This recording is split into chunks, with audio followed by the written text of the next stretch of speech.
Et vous êtes à la Ligue des Cinévores. Je m'appelle Mathieu, je suis avec mon co-animateur Max. Comment ça va, Max? Ça va excessivement bien malgré le retour de la semaine relâche. Ah oui, le retour. Ouais, je sais que ça fait une semaine et demie qu'on a recommencé, mais je me sens encore dedans. Il faut pas, là, faut que tu restes focus, là. Je sais. Puis vu que tu me le demandes comme chaque semaine, ben Oui, écoute, mais attends.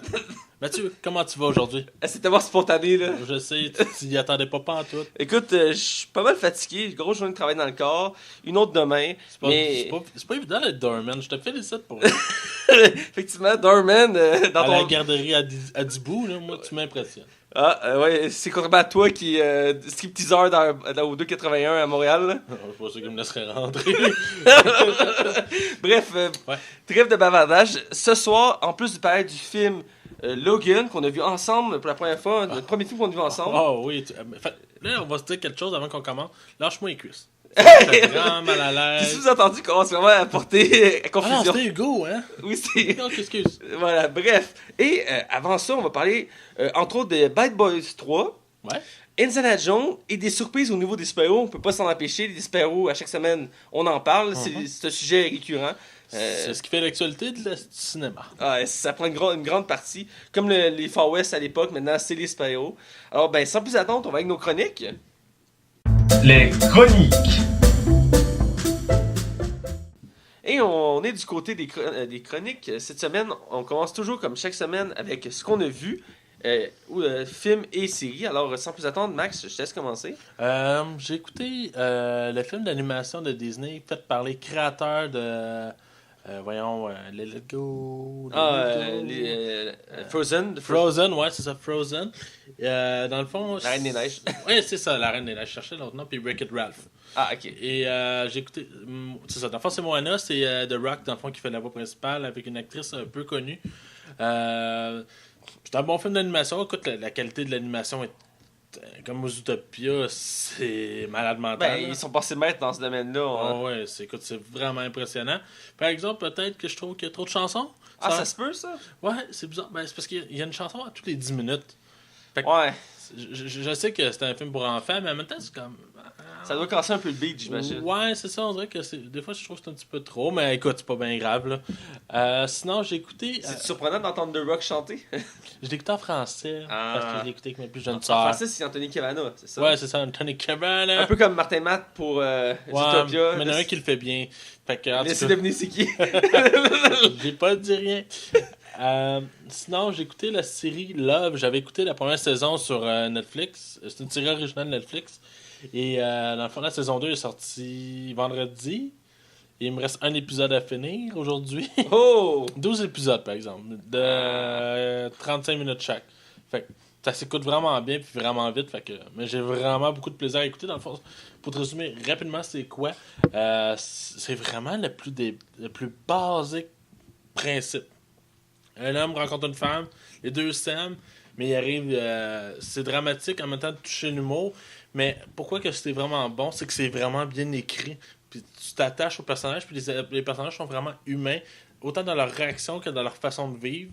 Et dans le fond, c'est Judd Apatow qui a fait l'écriture puis qui réalise. Okay. Et Judd Apatow, c'est lui qui a fait Grossesse Surprise, 40 ans encore plus saut. Fait que les relations hommes-femmes, on dirait qu'il maîtrise ça comme une main. Là. C'est vraiment une bonne série pour eux. Okay. La saison 2 est aussi bonne que la première. À moi. Écoute, je connaissais pas cette série-là avant que tu m'en parles. Mais c'est pas tout le monde qui va aimer ça. Ah non? Non. Vu que c'est très simpliste. Est-ce que tu me la recommanderais? Non. C'est vraiment bon, mais je pense pas que t'aimerais ça. Ah, tu penses que c'est pas mon genre de série? Je sais pas. En tout cas, peut-être que je me trompe. Peut-être que je te juge trop vite.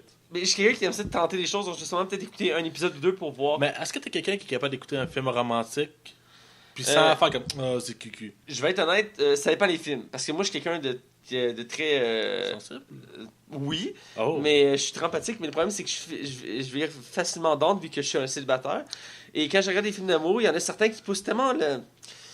Ils viennent chercher tellement profondément dans ton cœur que ça vient te rendre compte. Il y a un film qui m'a marqué, à chaque fois que je l'écoute, il me marque tout le temps, c'est 500 jours d'été. Ok, ouais. Et à chaque fois que je l'écoute, je viens très très down, quasiment dépressif. C'est trop, il y a comme trop d'amour concentré en peu de temps. Ben, je pense que c'est peut-être. Ouais, non, c'est parce que c'est ça la série. Écoute, ils ont des hauts, ils ont des downs, ils ont des. Puis quand ça va mal, ça va vraiment mal, puis quand ça va bien, ça va vraiment bien. Ça tombe pas dans le teenage, par exemple. Tu sais, ça dramatique avec un punch de fin. C'est très, très humain comme série. Okay. Et pourtant, le personnage principal travaille dans un studio de cinéma, ironiquement. Il est pas ironique. acteur, il est professeur. Ah! Tu sais, dans le fond, il y a des jeunes acteurs qui ont besoin d'avoir de l'enseignement. Fait que lui, sa job, c'est d'être là. Je pense comme défi, je vais essayer de l'écouter, voir qu'est-ce que j'en pense. Écoute les 2 premiers épisodes, puis tu te feras une opinion. Ben oui. Est-ce qu'il y a autre chose que tu as vu? Non, toi, qu'est-ce que tu as vu cette semaine? Bon, je vais régler tout de suite le cas de Bones. J'en parle à chaque semaine depuis quelques semaines. C'est correct, t'es en plein dedans. Ouais, je suis parti sur un marathon effréné, si je peux m'exprimer ainsi, de la série. Je suis rendu à la saison 6. Pour ceux qui suivent chaque épisode, ils peuvent constater que je fais des bons astronomiques de saison en saison. Il était à la 2 la semaine passée. C'est ça, exactement. Non, pas si intense que ça. T'étais à quelle la semaine passée pour le fun? J'étais à la fin de la 4e, je crois. Là, j'étais à la fin de la 6e. Oh mon Dieu. Il y avait 2 épisodes par saison. De combien d'heures? Combien de temps? 1 heure chaque. Attends. Il y a 22 épisodes par saison. T'as écouté 2 saisons. Fait que t'as écouté 44 épisodes. Ben, techniquement, j'ai écouté plus ou moins, je te dirais, proche de 40. Je dirais peut-être 36 à peu près épisodes, là. Ouais. Est-ce que t'es honnête, là? À peu près, ouais, je suis honnête. Oui, je suis honnête. C'est 36 heures de série cette semaine, là. Sans compter mes autres séries. Et sans compter les films. Aussi, et les autres séries que je suis. Toute la pointe, tu regardes. Mais il faut dire que j'ai quand ben, je travaille depuis mange la merde. C'est toi qui fais. Moi aussi, je n'écoute. Ouais, c'est ça. Ben, j'écoute beaucoup de choses, mais quand j'embarque sur une série comme ça, je la dévore. Et j'aime ça qu'il y a beaucoup de saisons. Juste d'ailleurs, une seule remarque cette semaine. La série était censée finir la 7e saison. Finalement, on dit ça en faire 12. Et on le ressent à la saison 6. On voit on s'approche de la fin. Donc, je me demande qu'est-ce qui va arriver après la saison 7 parce qu'on voit que tout se structure pour finaliser. Donc, j'ai peur de voir la suite que ça va donner parce que des fois, il y a des séries qui se prennent bien pour continuer. Puis d'autres font juste étirer la sauce pour rien. Donc, je suis curieux de voir. Pour l'instant, je suis comme un peu inquiet. La façon que ça s'aligne, j'ai l'impression qu'après la saison 7, c'est comme ça finirait bien. Il y a sûrement des acteurs qui vont disparaître aussi après la saison 7, souvent. Parce que, comme je te le disais, puis je te le répète, dans le fond, c'est des contrats de 7 ans de cette saison. Fait que souvent, il y en a qui s'en vont après. Ça peut être ça peut permettre de faire un roulement dans la série. En tout cas, je verrai arriver à la fin de la saison 7. Peut-être que ça va être bénéfique aussi. Et cette semaine, j'ai vu 2 films. J'ai vu un film d'animation, mais pas le même que toi. J'ai vu Chanter. Qui est, dans le fond, une autre film d'animation musicale. Il me parlait pas, lui. Ben, écoute, moi, plus ou moins, j'aime tout ce qui est musical. Et c'est mes amis qui ont décidé de choisir. Je suis allé chez des amis pour écouter un film et le choix s'est porté sur ce film. Moi, je visais pas ça, je visais un autre film, mais j'ai accepté de l'écouter. Et j'ai quand même été surpris.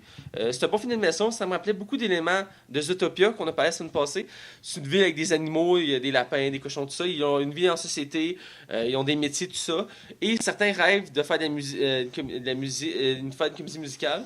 Et on suit en parallèle un personnage principal qui est joué par un koala qui lui a son propre théâtre et ça va pas bien. Il décide de relancer son théâtre en faisant un concours pour trouver des nouveaux talents. Et accidentellement, il augmente la prime de récompense qu'il voulait donner, qui était au début de 1000. Il le monte à 100 000 sans faire exprès. Et ça attire une bonne partie de la ville. Il finit par faire une sélection de quelques personnages.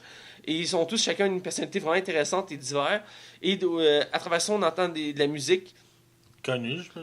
Ouais, il y a plusieurs célébrités connues dans le casting, dont Scarlett Johansson, qui va faire le rôle de... La cochonne. Non, elle va faire le rôle d'un éléphant. Ouais. une jeune fille éléphant qui rêve d'être chanteuse, mais elle est timide. Donc, ouais. Ouais, écoute, elle chante super bien. Les chansons sont... Elle chante, comme... Oui. L'actrice chante. Elle a d'ailleurs chanté, elle faisait le serpent dans le livre de la jungle. Oui, c'est vrai. Elle avait une chanson là. Et d'ailleurs, les chansons ne sont pas traduites en français. Souvent, les films de Disney, ils vont prendre des chanteurs en français pour les faire chanter en français. Mais dans ce cas-ci, les chansons sont aussi telles dans la version québécoise.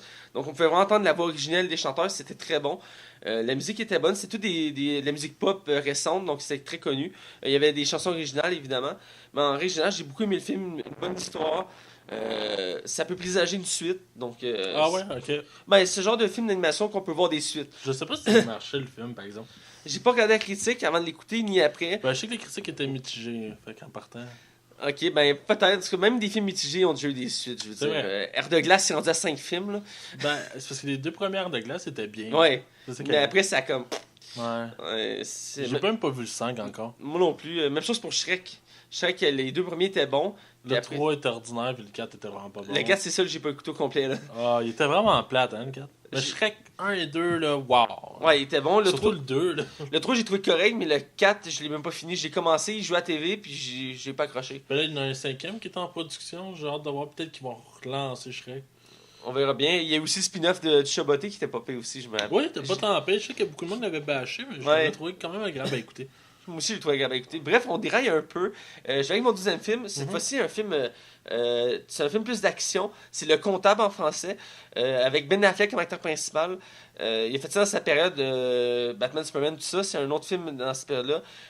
Ça a été très critiqué par la critique. Je dirais que c'est un film qui est considéré comme mitigé. Il s'est vraiment fait ramasser, malheureusement. Ouais, et je l'ai écouté comme ça. J'étais chez un de mes amis, on a décidé d'écouter un film, puis qu'on était dans le louer un. Oui, ça se loue encore des films. Nous, de temps en temps, on a le goût de reculer en enfance et d'aller se louer un film.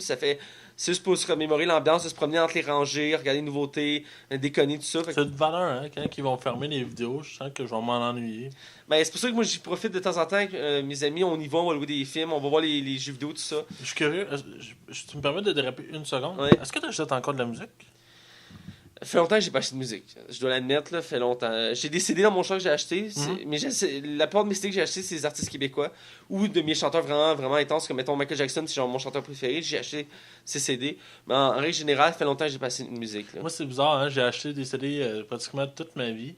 Puis un coup que Spotify puis Apple Music sont arrivés, j'ai tout mis ça de côté. Ça change, c'est pour ça entre autres que HMV ferme.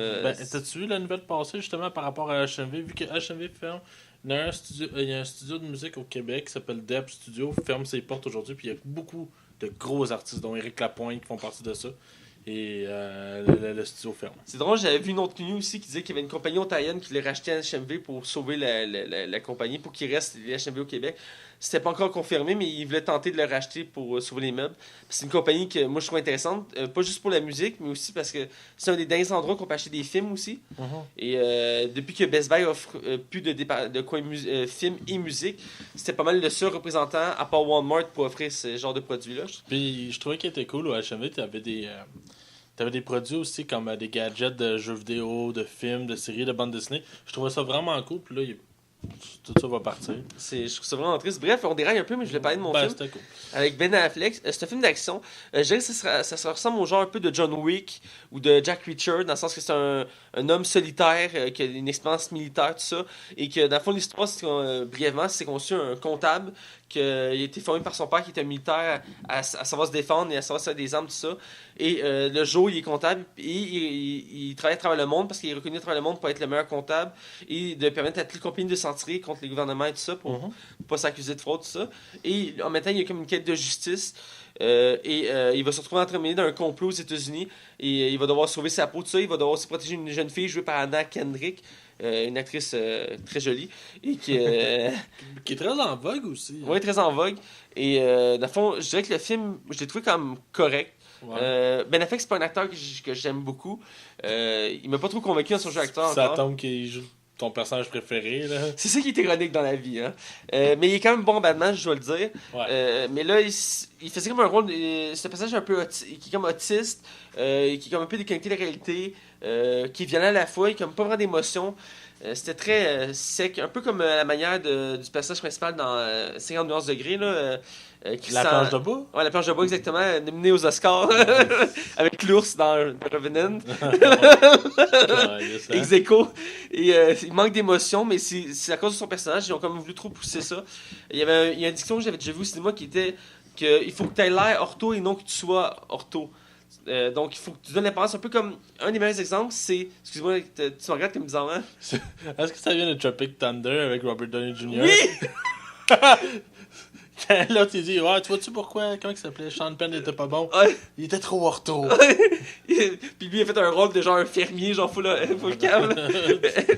Ouais, en tout cas, ouais, Ça, c'est une meilleure comédie. Bref, l'anecdote, c'est une vraie citation qui existe.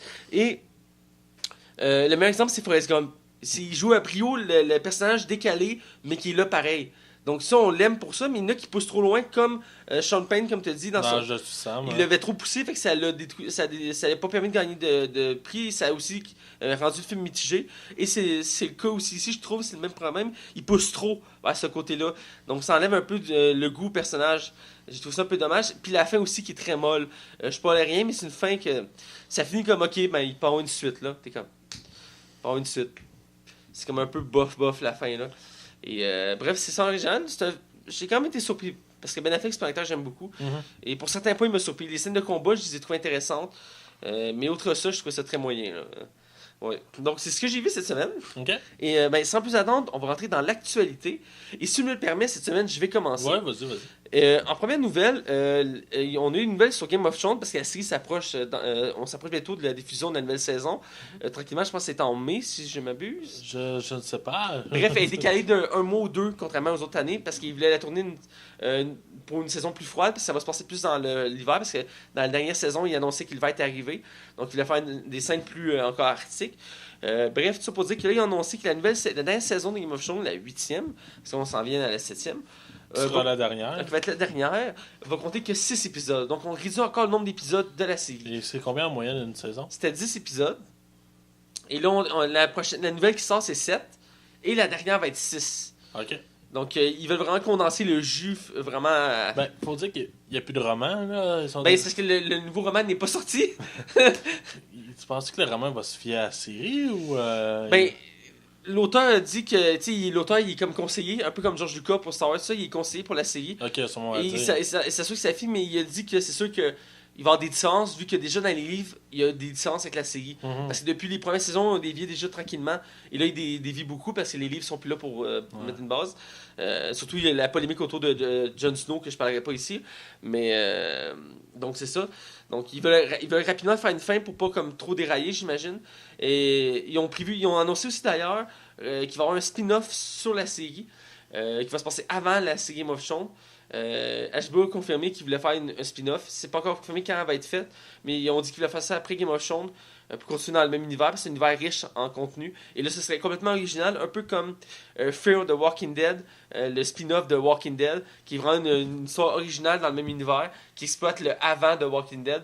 Donc, à voir si ça va être bon. Il y a beaucoup d'éléments, on en a vu dans les dernières saisons avec les flashbacks, tout ça, qui donnait le goût de voir ce qui pourrait se passer avant. Tout ce qui est autour de la famille Targaryen qui pourrait être intéressant. Il est tellement exploité dans le fond. Ben c'est ça, c'est un univers riche, un peu comme Seigneur des Anneaux, et tant de possibilités à utiliser que. Cette série-là, de toute façon, elle va devenir culte, puis on va s'en rappeler longtemps. Là. Ben oui, elle est déjà un culte en soi. Ouais, c'est ça. C'était ma première nouvelle. Deuxième nouvelle, on va à côté Spyro. Je sais que j'en parle chaque semaine des Spyro. J'essaie de toujours diluer le plus que je peux, mais des fois, c'est pas évident. Cette semaine, on a eu le droit à une nouvelle bande-annonce de Wonder Woman, le film. Qui est quand même très attendu, puis c'est la première fois qu'on va mettre une femme super-héroïne en premier plan. Avant Marvel. En fait, Marvel a fait une série qui va en premier plan. Jessica Jones. Au cinéma. Au cinéma. Ça va être la première fois, ça va être avec Wonder Woman, parce que Marvel, leur premier film, il va être en... Je pense que c'est 2019, ça va être... Captain Marvel. Merci, Captain Marvel.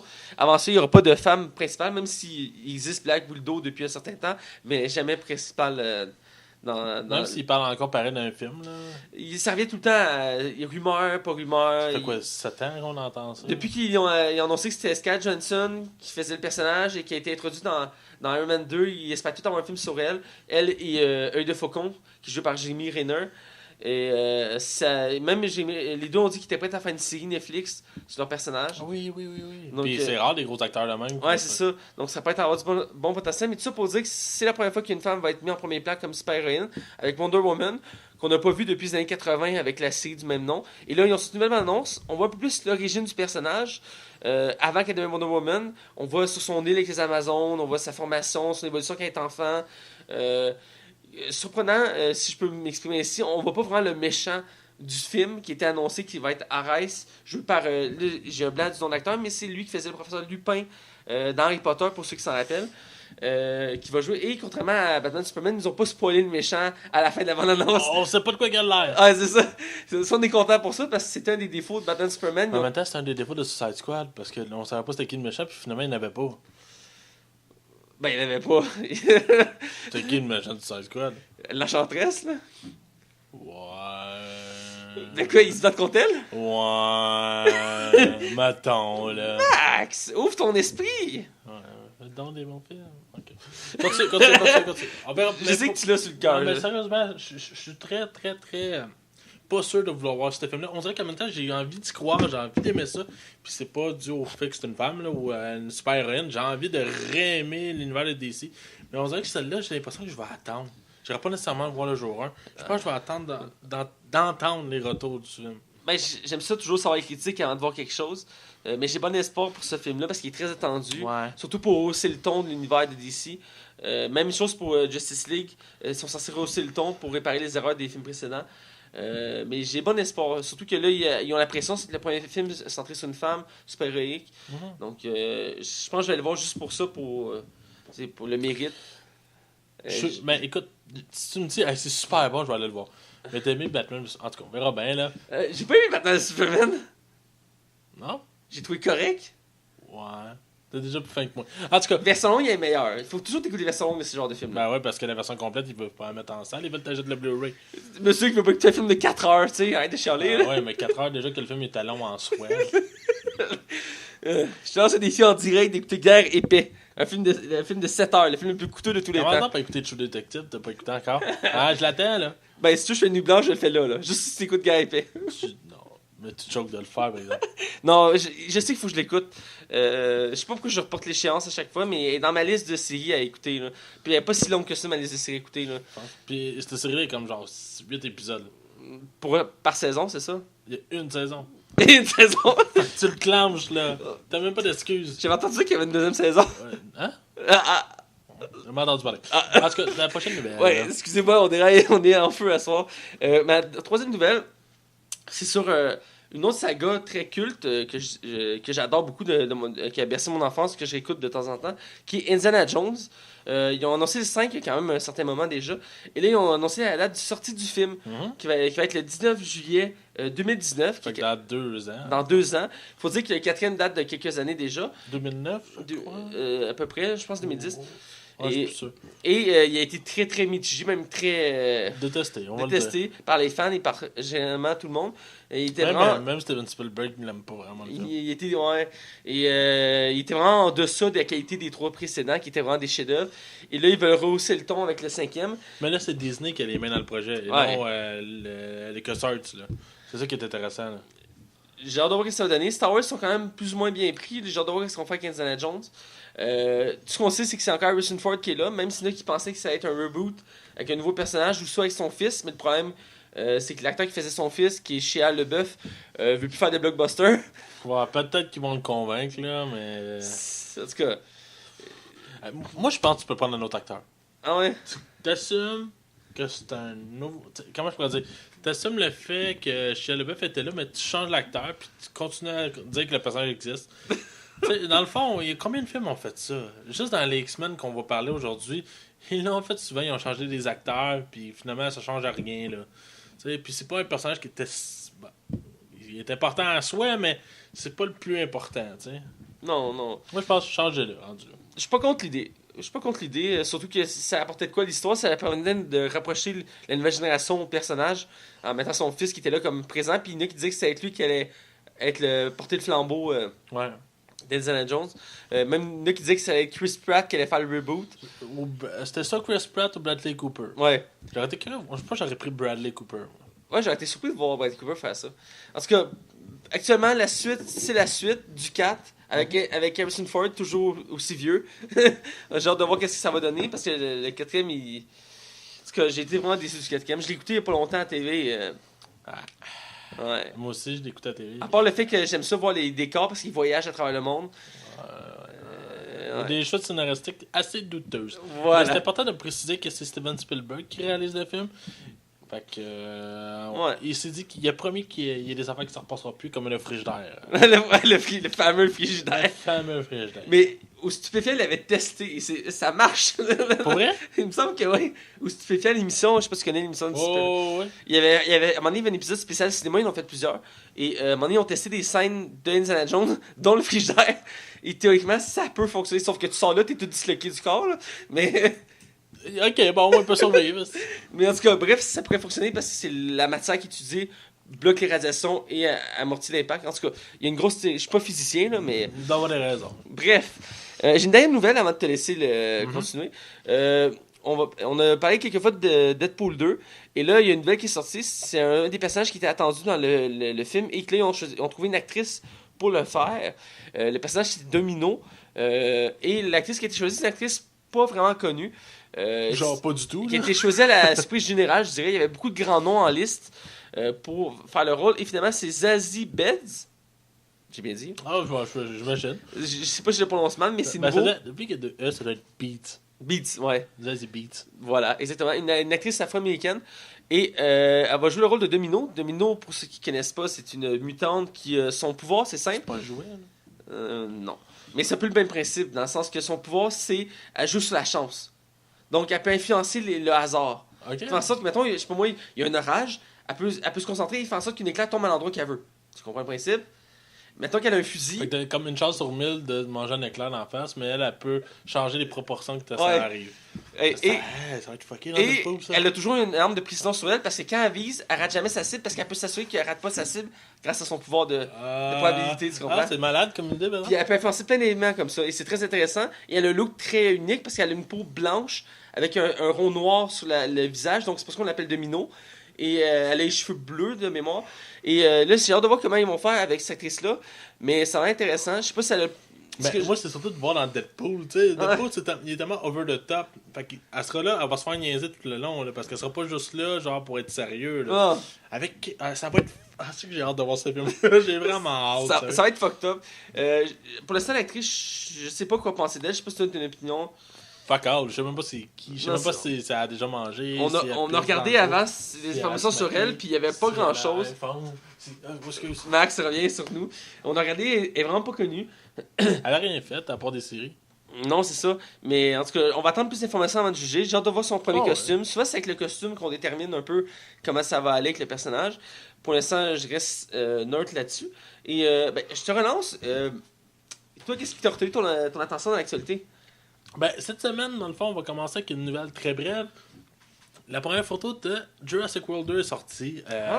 C'est rien d'extraordinaire, en fait. C'est une petite fille dans un musée de dinosaures qui regarde les squelettes de dinosaures. Et c'est tout. Je sais que t'as hâte de voir ce film-là. Là. Eh ben, on dirait que... Tu sais, j'ai aimé le trou. Comme tous les films, tu l'aimes pas. Non, je l'ai aimé, World. J'ai juste été déçu sur certains points. Mais, écoute, je sais pas. Que la fille se déshabille pas au complet dans le film? Non, c'est ça, pour son temps, je déshabille. Mais, en tout cas, on verra bien. Mais je suis intrigué. Ben écoute, moi j'ai toujours été intrigué par ça. J'adore voir les dinosaures. Moi aussi. Je sais pas, outre le fait que le scénario était un peu bancade, j'ai beaucoup aimé les effets spéciaux, tout ça. Je l'ai vu en D-Box et j'ai trippé ma vie. Mais j'ose croire qu'ils ne referont pas les mêmes erreurs que le premier. Le premier ou le... Non, le premier, le World, la franchise World. J'imagine qu'ils vont corriger leurs erreurs parce qu'il y avait quand même beaucoup de lacunes. Mais j'ai bon espoir, surtout que l'image montrait... je sais pas, j'avais l'impression que c'était sombre. Juste à voir l'image, on voit comme le musée sombre avec les dinosaures squelettiques. Là, t'as l'enfant qui est devant. Ben, parce que je me demande, le parc va être où? Il va être quoi? Est-ce qu'il va être ailleurs? Mais moi, ma théorie, c'est que vu qu'il appelle ça World, c'est que j'imagine que ça va prendre l'expansion à chaque épisode. Ah, j'aime ça. Peut-être que ça va m'emmener, je sais pas, peut-être l'épisode 3 ou même le 2. Ben, le concept art de base, c'est que finalement, l'île s'avait développé, puis que dans le fond, les dinosaures, ça fait exproprié dans le fond de l'île, puis dans le fond, ça avait repris la planète Terre. Puis c'était ça à la base, puis finalement, ça a avéré que c'était un parc. Là. Ouais. En tout cas, on verra bien. J'ai hâte de voir ça. C'est quelque chose que j'attends avec impatience. Vas-y, je te laisse continuer. Dans le fond, ma deuxième nouvelle, c'est par rapport à Thor. Oui, le dieu avec le gros Je sais marteau. que tu le trouves beau, là. Je le trouve badass, moi. Ma blonde, elle l'aime bien.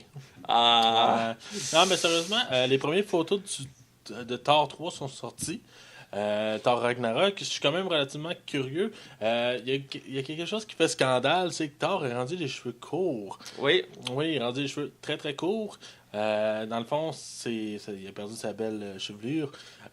Et Jeff Goldblum ressemble énormément au personnage du collectionneur dans Les Gardiens de la Galaxie, avec sa petite ligne bleue en dessous de la lèvre. On sait pas si ça a des liens. Ben, ils font partie de la même race. Ah, bon, ben, tu vois. Ouais. Mais écoute, je suis comme intrigué. On a vu aussi le costume de Valkyrie, qui est très loin de ce qui est de base. De la fois, c'est Emma Thompson qui fait le rôle de Valkyrie. C'est un costume très simple. J'ai trouvé, personnellement. C'est genre une armure, tout simple. Ouais, puis c'est très coloré aussi. Vraiment, vraiment coloré. Celui que je trouve le plus percutant, c'est lui de Helga, joué par Kat Blanchett, qui ressemble quand même pas si pire au comique, même s'il manque des éléments, dont son fameux casque. Elle a un gros casque, masque dans la face. Et là, elle a rien. Elle a juste sa chevelure avec du maquillage, tout ça.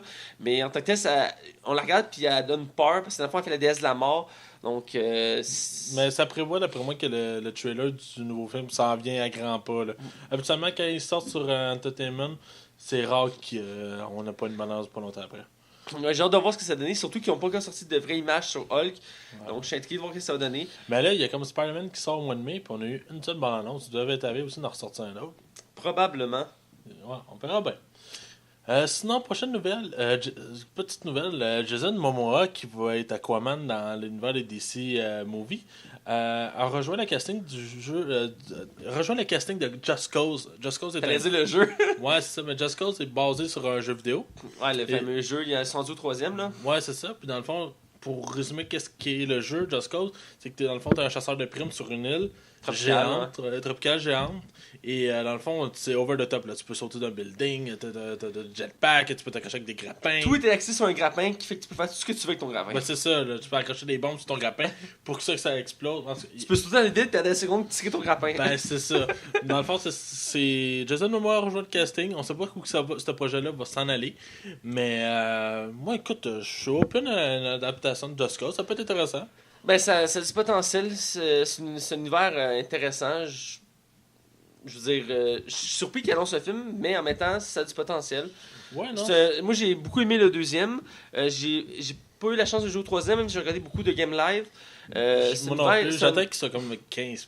C'est ça aussi que je veux faire. C'est une vague qui est très riche en contenu, en histoire. C'est très exploité, il y a beaucoup de potentiel.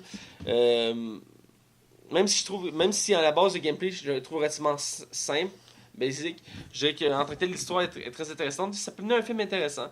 Je vais attendre de voir plus de contenu pour voir. Je suis surpris que ce soit cet acteur-là parce que les personnages principaux de la saga ne lui ressemblent pas. C'est vraiment pas semblable à lui, donc je suis curieux. On verra avec les prochains éléments qu'on va avoir du film. Ouais, c'est il ça, faut dire qu'à chaque fois qu'ils prennent un jeu et qu'ils font un film, c'est souvent mitigé. Ouais, c'est rare. Je pense que ça passe à Silent Hill 1, puis ça a l'air que World of Warcraft, c'est pas si pire. Ouais. On verra bien. Ouais. Sinon, je vais continuer dans la même lignée de jeux vidéo adaptés en film. Je sais pas si tu as déjà joué au jeu Sleeping Dog. Ben oui. Bon, ben Sleeping Dog a annoncé que... Ben, c'est pas Sleeping Dog qui a annoncé, mais il y a une adaptation de Sleeping Dog qui s'en vient avec l'acteur qui a joué dans Rogue One, Donnie Yen. Il jouait Shiro Imui. T'es fort? Arin Sherera! Non, mais... Otobero! Dans le fond, il a joué dans Rogue One. C'est le seul asiatique de Rogue One. Ils sont deux. Ah oui, bon point. Mais il rejoint le casting de c'est lui qui fait l'aveugle, c'est ça? Oui, c'est ça. Okay. Mais Sleeping Dog, par exemple, le problème qu'il y a, c'est que le deuxième est annulé. Puis le premier... Faut que tu précises que Sleeping Dog, c'est le deuxième de la série. Oui, ben, c'est un reboot de True Crime. Ouais. Mais True Crime, il a déjà eu un 2. Ouais. Le troisième, c'était le troisième qu'ils ont refait puis qu'ils ont relancé. En gros, Sleeping Dog, c'est un reboot qui se passe quand il revient chez lui. Parce que True Crime, c'est aux États-Unis et Sleeping Dog, c'est quand il retourne. Mais c'est la différence, c'est que les True Crime étaient vraiment mauvais. Puis je comprenais même pas pourquoi ça continuait. Puis Sleeping Dog, ça en est vraiment bien sorti, surtout avec son système de combat. Écoute, ouais. Dans le fond, pour résumer quelle est l'histoire de Sleeping Dog rapidement, c'est dans le fond, c'est un policier qui joue entre le bien et le mal. Dans le fond, entre le service de police puis la mafia Yakuza. Et dans le fond, tout le long du jeu, il va falloir que tu fasses des missions pour eux et il va falloir que tu balances de quel côté que tu vas t'en aller. Ouais, et en fait, tu choisis ton camp et dans le fond, il est tiré entre les deux, il a sa vie aussi à gérer. C'est une histoire très touchante. Surtout qu'en parallèle, l'histoire de Sleeping Dog se passe après True Crime. Et dans le fond, il revient des États-Unis. Et là, il y a comme un vécu dans ça. Il est très down, beaucoup de pertes. Donc, c'est très intéressant. C'est un personnage très profond que j'ai beaucoup aimé. J'ai fait le tour du jeu et c'est très bon. Et l'acteur, je l'aime beaucoup, qui a été choisi. Donc, j'ai hâte de voir le projet. Ça peut avoir un bon potentiel. Ça peut, tant qu'il reste fidèle à l'histoire qui est très intéressante, je demande à voir. Ouais, moi aussi. Dernière nouvelle, parce que ouais, on avait beaucoup de nouvelles cette semaine, qui va être très bref encore elle aussi. Le réalisateur Joe Carnahan devait réaliser Bad Boys 3 en compagnie de Will Smith et Martin Lawrence. Malheureusement, pour des divergences créatives, c'est le terme qui a été utilisé, décide de se retirer du projet. Alors, le Bad Boys for Life part sur de mauvaises roues, alors il faut trouver un nouveau réalisateur. On verra bien. J'espère que ça ne détruira pas le projet. Parce que c'est une série que j'avais très aimée. Ouais, moi aussi. Je mettrais peut-être Michael Bay à le refaire. Michael Bay. Ben, c'est lui qui a réalisé les 2 premiers. Ouais. Mais là, il est comme parti, lui, il est comme rendu comme le master de Transformers. Tu sais, il dirige tout, là. Ouais. Mais Michael Bay, quand il fait pas du Transformer, il s'en sort quand même relativement bien. Genre avec Black Sail. C'est quoi déjà ça? C'est une série sur la piraterie. Un Moi, peu je le même connais style que l'univers de Pierre des Caraïbes, un peu dans le même style, qui se passe à l'âge d'or des pirates à Nassau. Et on suit plein de pirates connus de l'histoire. Et dans le fond, là, c'est rendu à saison 4. J'ai pas eu la chance d'écouter la saison 4. Et c'est produit par Michael Bay. Ok. Sinon, t'as-tu déjà vu Pain and Gain avec The Rock puis Mark Wahlberg, qui sont des gars qui se musclent là, tout le temps, puis qu'ils veulent cambrioler. C'est-tu cambrioler? Je me rappelle plus exactement c'était quoi précisément, mais c'était des gars, comment on appelait ça, des culturistes. Ouais. Puis dans le fond, ça finit vraiment mal. Je pense qu'ils veulent juste prendre l'identité de quelqu'un. Puis ça avait là en cauchemar. Puis c'est une histoire vraie. Puis les 3 gars sont tellement épais que. C'est Michael Bay qui a fait ça? C'est Michael Bay qui l'a réalisé. Puis c'est vraiment drôle. C'est vraiment bon. Y a-tu beaucoup d'explosions? Non, mais The Rock là-dedans, il est comme Momoun. Genre, il est très sentimental. C'est complètement. Il s'en va complètement ailleurs. T'as Anthony Mackie qui joue là-dedans, qui joue Falcon dans Avengers, et Mark Wahlberg. En tout cas, c'est vraiment... c'est un beau trio pour elle. J'ai vraiment beaucoup aimé. Ok, on avait déjà parlé de ce film-là. Faut que je regarde ça. C'est comme un peu différent pour ce que Michael Bay fait d'habitude. Ben, il n'y a pas d'explosion, tu sais, si tu t'attends à ça. Mais c'est très léché. Les couleurs de Michael Bay, là, orange-jaune, là, ça revient tout le long.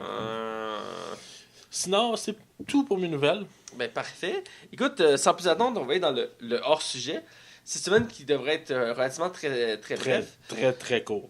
J'ai pas de sujet, moi, dans le hors-sujet cette semaine. Je pense que ça fait 2 semaines que c'est le cas. Ça arrive comme ça, je veux dire, on peut pas toujours avoir du stock. Mais si à un moment donné, on n'a rien à dire, on met juste pas d'hors-sujet. Donc là, t'as quelque chose à dire, donc je te laisse la parole. Ça va être très bref parce que j'avais rien à mentionner. J'ai mis de quoi parce qu'il fallait mettre de quoi. PlayStation Plus, ce mois-ci, donnait des jeux. Puis ce mois-ci, c'était Disc Jam. Dans le fond, qui est un peu dans le même principe que NBA Jam. Dans le fond, c'était un jeu de frisbee. 2 contre 2. Il est un filet dans le milieu. Et dans le fond, le but est de se lancer les frisbees. Et le frisbee, dans le fond, il va avoir des pouvoirs. Puis il va cogner partout. Il va avoir du feu en arrière. Tu sais, comme une étoile. Puis écoute, c'est super cool comme jeu parce que c'est très très compétitif. Un peu comme à la Rocket League à ce niveau-là. Puis c'est drôle. Puis c'est super absurde. Les bonhommes sont over the top. Mais pour vrai, autant que l'esthétique du jeu me laisse. Parce qu'au niveau des graphismes, il est pas impressionnant. Mais il est complètement le fun. Puis jouer à la gang, j'ai vraiment eu du fun. Puis c'est le jeu gratuit du mois. Alors si vous avez PlayStation Plus, je vous le recommande. Je m'appelle que j'ai PlayStation Plus et que j'ai encore pris aucun jeu de mon PlayStation Plus. Puis t'as Terraway qui est c'est le jeu du mois. Puis Terraway, c'est un jeu fait par les gars de Little Big Planet. Puis t'étais comme un petit bonhomme de carton. Mais c'est un jeu de plateforme à l'ancienne. Mais c'est vraiment bon. Là. Si t'as jamais joué à ça, là, je te le recommande. Faudrait que je commence à payer mes jeux sur PlayStation Plus, ce serait temps. Ouais. Ben, sinon, c'est tout pour mon sujet. Ben parfait, on va aller dans la zone cinéma. Ouais.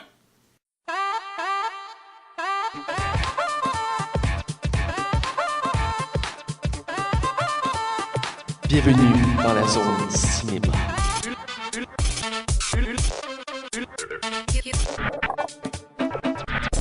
Et on est dans la zone cinéma. Chaque semaine, on traite d'un sujet sérieux du cinéma, un sujet qu'on creuse. La semaine passée, on a parlé des Razzie Awards que j'avais parlé, qui était très intéressant parce qu'on voyait le côté, moi je trouve que c'est comme le côté négatif du cinéma. Et là, cette semaine, Max, c'est quoi le sujet que tu veux nous parler? Cette semaine, dans le fond, les premières critiques de Iron Fist sont sorties. Iron Fist, c'est la nouvelle série de super-héros qui s'en vient sur Netflix. Et dans le fond, mon sujet n'est pas nécessairement les super-héros, mais c'est la première fois que Marvel se fait ramasser par la critique. La date, c'est relativement très bas. C'est terrible à mon sens. Oui, il y a eu actuellement la note actuelle, au moment que on vous parle, il y a 35 sur 100. C'est relativement très bon. Métacritique, je donne juste une petite parenthèse. J'ai regardé les jeux, le classement des jeux sur le site. J'étais vraiment troublé dans le sens que les notes, il y a des jeux que je trouve sont très, très élevés cotés, puis je trouve pas qu'ils méritent ce classement-là. J'avais regardé ça après que tu m'as dit que le nouveau Zelda était hautement classé. Il était 2e, 4e, et là... il est devenu 7e position. 7e position, il dérégule un peu, mais des jeux comme... Le 2e au classement qui est Tony Hawk Pro Skater 2. T'es comme, mais qu'est-ce que ça fait là sur PS1? Et ça a mis en doute leur façon de faire. Mais est-ce que je sais que c'est pas eux qui qui critique, mais c'est comme une moyenne de critique. Ouais, c'est ça. Ben, comme je pouvais dire à quelqu'un d'autre une autre journée, dans le fond, c'est que probablement que les critères de critique ont changé depuis le temps, dans le fond, avec les médias. Tu sais, j'imagine qu'à l'époque, IGN était peut-être moins méchant avec la critique. Ouais. Puis c'était beaucoup des magazines aussi. Fait que j'imagine aussi que les magazines devaient s'aider en se disant, OK, ben, on va bien critiquer un jeu, puis ils vont en vendre plus, puis on va avoir une cote. Tu sais, Ouais, ils ont un changement de mentalité, ça c'est sûr. Il y a des affaires qui sont différentes d'aujourd'hui. Mais bref, c'était ma parenthèse, puis je vais te laisser continuer dans ton vif de ton sujet. Ben, c'est ça. Dans le fond, ma question que je vais te poser, puis pourquoi que c'est la zone cinéma, toi, l'avenir de Netflix, comment tu t'apprévois? Est-ce que tu le vois que ça va prendre la place de la télévision conventionnelle? Est-ce qu'on peut s'attendre à avoir des nouvelles? Peut-on s'attendre à avoir beaucoup de... Tu sais, des lives, peut-être même sur Netflix éventuellement? Moi, en tout cas, je veux t'entendre là-dessus, puis on en discute. Ok. D'après moi, Netflix va être parmi ceux qui... Ben, ils font déjà qui changent notre vision les médias, donc de la TV, tout ça. Et je crois que dans un avenir, je dirais quand même assez proche, même si c'est déjà un peu commencé à entamer, qui va remplacer la TV classique, les postes, tout ça. Netflix offre tous les services vraiment mieux. Mais tu penses que Bell et Vidéotron sont en voie de disparaître, peut-être Je éventuellement? crois pas qu'ils vont disparaître. Je crois qu'ils vont s'adapter, même s'ils s'adaptent déjà. Je veux dire, Vidéotron et Bell offrent déjà un service en ligne.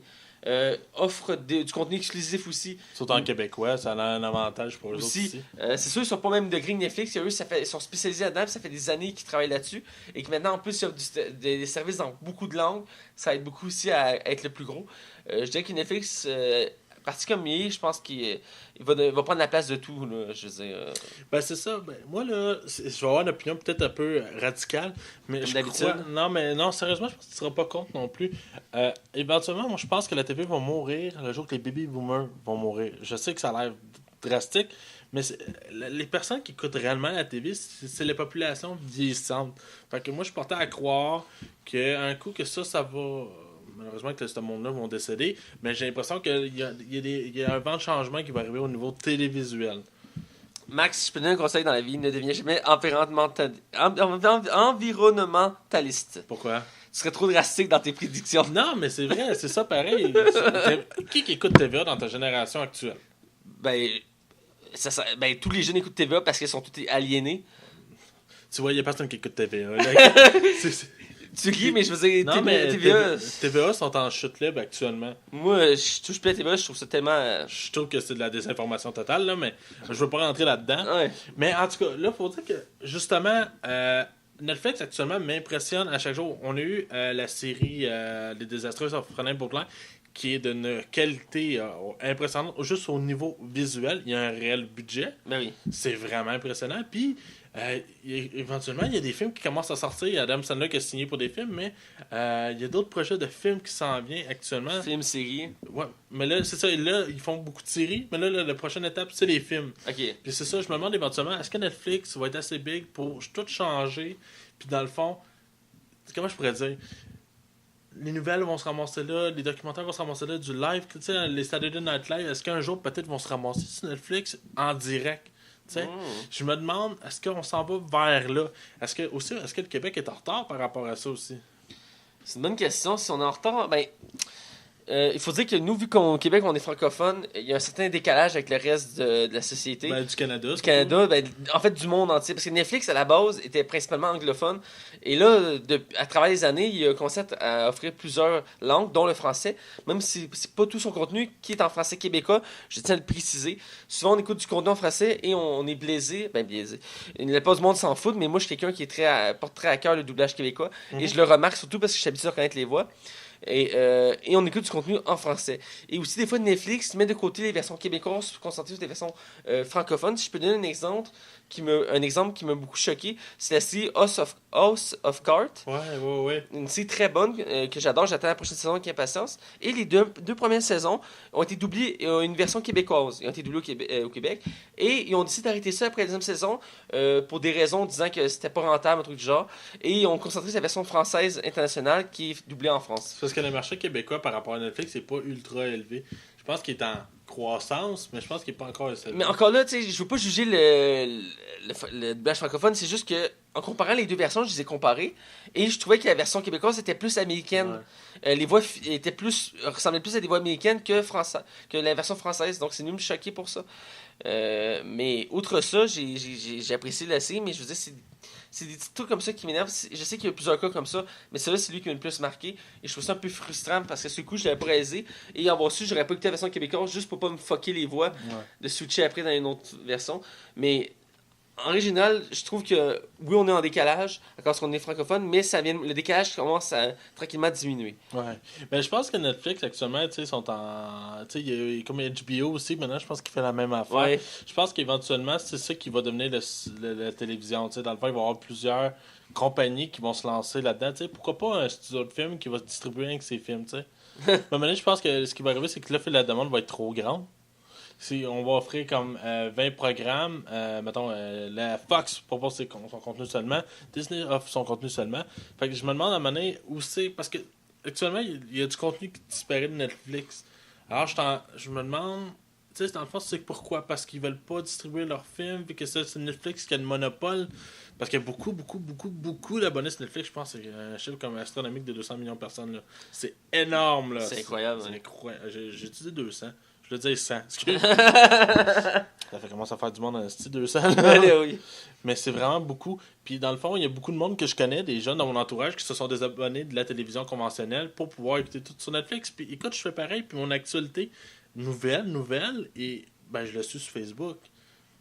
Moi, je pense qu'en plus, Netflix actuellement sont justement en pleine expansion de leurs séries actuelles. Puis je trouve que leurs séries originales sont pratiquement toutes aussi bonnes une après l'autre. J'ai aucun point, j'ai rien dit négativement sur Netflix, mais tu as apporté un point que je voulais juste revenir. Tu parlais de l'information, tu es à Facebook pour ton information. C'est quelque chose qui mérite, dû à plusieurs éléments, dont mes formations que j'ai eues. J'ai pu constater que l'information sur Internet, il faut y aller. Oui, mais il faut que tu choisisses tes sources. Ouais, c'est ça. Mais jamais les gens ne prennent pas le temps de choisir leurs sources et ça fait en sorte que des fausses informations circulent. C'est ça, là, je sais qu'actuellement Facebook travaille sur un moyen, dans le fond, que les fausses nouvelles soient dénoncées. Dans le fond, par exemple, toi puis moi, on dit, hey, cette nouvelle-là, c'est pas vrai, ben toi puis moi, on va pouvoir la dénoncer et la valeur de la page va descendre. C'est ça s'en vient très très bientôt, ça s'en vient pour cette année. J'espère que ça va beaucoup aider. Mark Wahlberg a déclaré se sentir coupable de l'élection du président Trump due à la désinformation qu'il y a eu sur Internet. Il se sent coupable de ça. Ça donne une idée. Puis c'est vrai, dans le fond, peut-être. Écoute, le monde vote pour ce qu'il veut. OK? Je crois à la démocratie, mais j'ai l'impression que toute la fausse nouvelle, puis tout l'ensemble de la fausse actualité a probablement permis à Donald Trump de devenir président des États-Unis. C'est rendu grave, là. Non, écoute, on ne partira pas sur un débat politique, mais c'est assez grave. Mais j'aimerais ça qu'on ne dévie pas trop parce que. On prépare des élections très, très longtemps. On préfère une émission très longue là-dessus. Ouais, non, c'est sûr. Ben écoute, c'est intéressant, je trouve, comme sujet, dans le fond, là, mais, tu sais... En tout cas, pour revenir à Netflix, c'est ça, dans le fond, puis il y a beaucoup de gros acteurs, là, qui vont commencer à embarquer sur le train Netflix, puis je me demande, toi, est-ce que le Québec va rester longtemps en arrière de ça? Tu parles des acteurs? Non, pas des acteurs, mais je veux dire, dans le fond, au niveau du contenu, tu penses que le Québec pourrait s'intégrer à Netflix? Parce que Netflix Canada a refusé les beaux malaises. Il va être partout dans le monde, mais a refusé les beaux malaises. Ça, je trouve ça aberrant. Surtout que je te parie que la version canadienne va être mise dans Netflix Canada parce qu'ils vont avoir une version canadienne qui va être tournée. Et je serais pas surpris qu'elle soit sur Netflix Canada. Parce que vu qu'elle va être canadienne, la série. Ça, c'est un problème aussi qu'on a au Québec. On est souvent jugé pour notre particularité. Mais c'est parce qu'au Québec, on est tellement renfermés sur nous-mêmes qu'on est tellement, genre, on se dit c'est nous, qu'on s'ouvre pas au reste du monde. Au niveau télévisuel, non. Ça. Au niveau télévisuel, ben, je dirais que c'est étonnant parce qu'on a de plus en plus d'acteurs et de spécialistes du cinéma qui se développent ailleurs. Ben, c'est ça, mais ils s'en vont d'ici. Il reste toujours un pilotage ici. Je veux dire, Xavier Dolan, Denis Villeneuve, ils ont toujours un pilotage ici. Des acteurs aussi qui sont rendus aux États-Unis, qui restent quand même liés à Montréal ou au Québec. Ouais, mais je me demande si Denis Villeneuve, tu lui demandes hey, est-ce que tu comptes réaliser un film québécois? Je pense qu'il dirait non. Ça, je ose croire qu'il va toujours vouloir travailler sur des projets. C'est comme Xavier Dolan, il fait toujours des films. Il fait encore des films québécois, mais il commence à faire de l'international aussi. Mais je veux dire... Ben, c'est ça, je pense qu'il est en pour parler pour faire un premier film américain. Ouais. Alors, en tout cas. Mais il faut dire qu'on a un peu de misère avec ça, mais on se trouve quand même, on offre on a quand même des spécialistes du cinéma de notre côté, je veux dire. Mais je trouve que le cinéma actuel là, au Québec a jamais été aussi plate. Tu sais, tu vas me dire, il y a eu Ça sent la coupe, mais à part ça, c'est quoi le dernier film québécois avant que tu as vu? Que j'ai vu avant. Puis on parle pas de série, on parle de film. Là, Ben. que t'as aimé. Que j'ai aimé. Ça va être dans les comédies, très probablement. Je dirais. Attends, parce que les films québécois, j'en écoute pas souvent. Tu vois, en Mais c'est parce que, je veux dire, il y en a pas autant que de contenu américain, c'est le problème. Non, c'est sûr, mais mettons, t'es même pas capable de réaliser dans un an. Ouais, c'est sûr que c'est dur à rappeler, mais il faut dire que j'écoute beaucoup de choses. Mais je te dirais qu'il y a un an, c'était un film avec Patrick Huard, ça j'en suis certain. C'était. Laisse-moi revenir. C'est celui qui va à Haïti. Ah oui, c'est vrai, c'est vrai. Ouais. Igor va. Non, pas ça. Ça, c'est un autre film de Patrick Huard, mais. Trip quelque chose? Ouais. Ego Trip. Yeah. Et voilà. Ça, je dirais que c'est la dernière comédie que j'ai quand même trouvé très bonne. Sinon, récemment, il y a Ça sent la coupe, qui est un film un peu plus sérieux que j'ai bien aimé. Mais il faut pas comparer, comme j'en parle souvent avec mes amis, il faut pas comparer le contenu québécois avec le contenu américain. parce que c'est pas le même, c'est niveau. pas le même niveau, c'est pas le même budget, puis c'est pas la même mentalité. Voilà. Puis c'est pas le même public cible non plus. Voilà. Mais c'est quand même du bon contenu, même si des fois, il essaie trop de pousser. Ils ont essayé à plusieurs reprises, même ils continuent à tenter ça, d'américaniser leurs films. Surtout dans le niveau de la comédie. Ouais, ben, même les films d'action, le nouveau Nitro Rush qu'on sorti, ils ont voulu essayer de faire un film style américain. Et je trouve que ça c'est plus ou moins bien sorti. C'est pas bien sorti, mal sorti, je trouve. Donc, ils ont comme trop voulu donner l'impression que ça va être un film d'action à l'américain. Finalement, ça a été plus ou moins moyen, là. Sinon, pour finir ma chronique La zone de cinéma, je vais mentionner des séries et je veux que tu me dises est-ce que c'est bon ou non. Fait que tu me dis oui ou non. Puis si je la connais pas, Si tu la connais pas, on skip. ok. Fait que House of Cards, Bon, très bon. Orange is the New Black, la série avec les prisonnières. Bonne. Marco Polo, Bonne. Bloodline, Euh, c'est avec deux frères sur une île, c'est le policier. je l'ai pas vu celle-là. Ok, Sensei, Sensei, je l'ai pas vu celle-là. Narcos, Bonne. hein? Stranger Things qui est complètement malade là, mais Il faut que je l'écoute, mais je sais qu'elle est bonne. Ça, Ah j'en ouais. suis certain. c'est très bon. The Crown qui est la série avec la Je l'ai reine. adoré. Ok, parfait. Les Orphelins Baudelaire, Très on a bonne. critiqué, on a aimé ça. Sinon, Daredevil, Jessica Jones. Très bon. Même Même si Jessica Jones une coche de moins, là. Luke Cage. Bon. Bon. Mais là, à date, où que je vais en venir avec ça? T'as-tu dit quelque chose de négatif? Non. Je pense que c'est un signe, absolument. Il n'y a pas de rush. On le sent qu'il n'y a pas de rush. Puis j'ai l'impression que Netflix laisse. Tu sais, c'est eux autres qui fournissent le budget, on va se le dire. Ben, j'ai l'impression qu'eux autres laissent une liberté artistique, puis j'ai l'impression que ça part. Non, je suis d'accord. J'ai l'impression que le contenu est bon parce qu'il travaille bien le contenu. Ben, il y a une liberté, j'imagine. Ouais, il y a une liberté qu'il n'y a pas dans les. Séries conventionnelles. Tu sais, Ouais, comme je pense que c'est quoi? C'est ça la Fox qui avait pas le droit de. Constantine n'avait pas le droit de fumer? Excuse-moi, j'ai pas C'est compris. quel poste que Constantine n'avait pas le droit de fumer? C'est celui avec le pan NBC. NBC. Tu sais, ça, là, sur Netflix, ça arrivera pas. Fait que dans le fond, c'était ça ma chronique sur la zone de cinéma. Je trouvais que c'était intéressant comme débat. C'est très intéressant, puis c'est un débat actuel qui est toujours, c'est toujours un débat qui est perpétuel parce que on est en plein dedans en ce moment.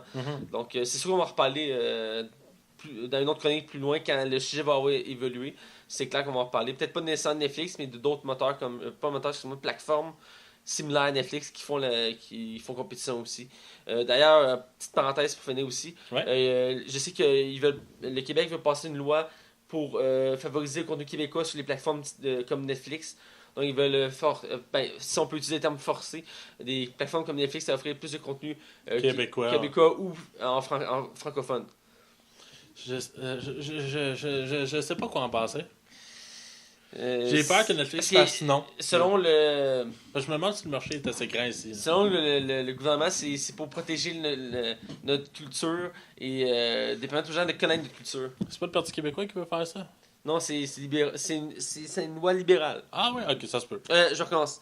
C'est un projet du PQ qui veut proposer aux libéraux. Voilà. Ah, ok. Bon, sinon on se retrouve à la critique de Logan. Oui, dans quelques petits instants après notre jingle. Attention, la section qui suit ne contient aucun spoiler. Attention, la section qui suit ne contient aucun spoiler. Alors, on est du côté non spoil, et cette semaine, on parle de Logan, le dernier film sur Wolverine avec comme tête d'affiche Hugh Jackman, qui le fait depuis maintenant 17 ans, les personnages. Pour la 9e fois. Pour la 9e fois, c'est le seul super-héros joué par le même acteur depuis tant d'années. Spider-Man a changé 3 fois. Hulk 3 fois. Hulk 3 fois. Même les X-Men ils ont changé plusieurs fois d'acteur. Ouais. Donc lui, c'est vraiment L'original. L'original, et c'est tout à son honneur. Écoute, ce film-là, c'est comme un hommage dans un certain sens. C'est comme pour terminer son œuvre. Et on va commencer avant de rentrer dans le vif du sujet. Le réalisateur, c'est James Mangold. Mangold, ouais. Ouais, qui avait réalisé le précédent, Wolverine, le combat de l'immortel. Ouais. Et il a réalisé aussi Walk The Line, il a réalisé Night and Days et Identity. Walk the Line était le film basé sur Johnny Cash. Ouais. Night and Day était le retour de Tom Cruise en tant que film d'action. avec Cameron Diaz. Ouais, il sortait d'un scandale de sauter sur le sofa de Oprah Winfrey. Puis Identity était un film d'horreur, drame. C'est ça que je connais pas de ça. Psychologique. Et c'est pas mal les gros films qu'il a fait. C'est comme on pourrait dire comme un bon réalisateur pour les films qu'il a fait. Surtout le film sur Johnny Cash que j'ai trouvé très bon. Très bon. Le film en passant est distribué par 20th Century Fox et est produit par Marvel Entertainment et non Marvel Studios. Mention. Il faut préciser parce que Studio c'est Disney Ouais. et il faut vraiment préciser. C'est un des rares qui est pas à Disney. Ils sont dans la même branche, mais ils se parlent pas. C'est bizarre en tout cas. Bref. Et on a quand même une grosse brochette d'acteurs dans le film. On a Hugh Jackman en Wolverine. On a Patrick Stewart qui reprend son rôle de Charles Xavier, qui lui aussi a fait quand même à plusieurs reprises ce rôle. On a Boyd Holbrook, qui lui fait un des méchants du film. Il fait celui qui court après Wolverine tout le long du film. On a Stephen Merchant, lui il fait Caliban. Un des rares mutants qu'on voit dans le film, à part Wolverine et Charles Xavier, qu'on a pu voir aussi dans X-Men Apocalypse, joué par un autre acteur. On essaie de savoir pourquoi ils ont changé d'acteur, mais il n'y a pas d'informations claires. Mais en tant que tel, les deux se ressemblent, donc on ne voit pas vraiment la différence entre les deux. Dans ce cas-ci, il y a plus d'importance que dans l'autre film qui était plus secondaire, qui servait juste aux méchants pour trouver d'autres mutants, parce que Caliban, son pouvoir, c'est de détecter les mutants. Probablement qu'ils voulaient un acteur plus charismatique, peut-être. Peut-être, ça arrive des fois. X-Men ont souvent changé leurs acteurs, c'est pas nouveau. Comme Colossus. Comme Colossus, ouais. Mais c'est sûr que l'acteur refusait de le refaire, donc... Non, il n'a pas été appelé. Il n'a pas été appelé? Pour Deadpool, il n'a pas été appelé. Bon, en tout cas, continue. Autant pour moi. Et pour la première fois à l'écran, Daphne Keane... Daphne Keane. Daphne Keane. Bref. Quand il y a un F, moi, ça me bug ma tête. Bref, Daphne Keane, qui joue le rôle... X23? De X23, exactement, qui a été teasé tout le long des bandes annonces, et que là, c'est elle comme qui va prendre le flambeau de Wolverine. On va en reparler plus loin. Et justement, de continuer rapidement, je vais te laisser te parler du budget. Ouais, dans le fond, le film a coûté 97 millions. Et à l'heure actuelle, après seulement une semaine et demie de projection en salle, il a déjà rapporté 437 millions. Il dépasse déjà les 2 derniers X-Men. C'est pas rien, là. Mais c'est le 6e film le plus rentable au premier week-end de sa sortie au box-office. Le premier est Avatar. Et le deuxième est Deadpool. Oh! 316 millions le premier week-end Deadpool. C'est Allez. énorme. C'est énorme. Et écoute, je vais avec un côté anecdote. Il y a 2 petites anecdotes autour du film. Premièrement, évidemment, c'est la 9e fois que Hugh Jackman fait ce rôle. Ouais. Et pour la dernière fois, d'ailleurs. Et deuxième anecdote, c'est aussi la dernière fois que Patrick Stewart fait son rôle de Charles Xavier. Au début, c'était pas officiel. C'est après le visionnement de l'avant-première avec Hugh Jackman qu'on était tellement ému que lui aussi a décidé d'arrêter de faire son rôle. Mais ce que j'ai compris, c'est que Hugh Jackman a réussi à convaincre Patrick Stewart de le refaire une dernière fois.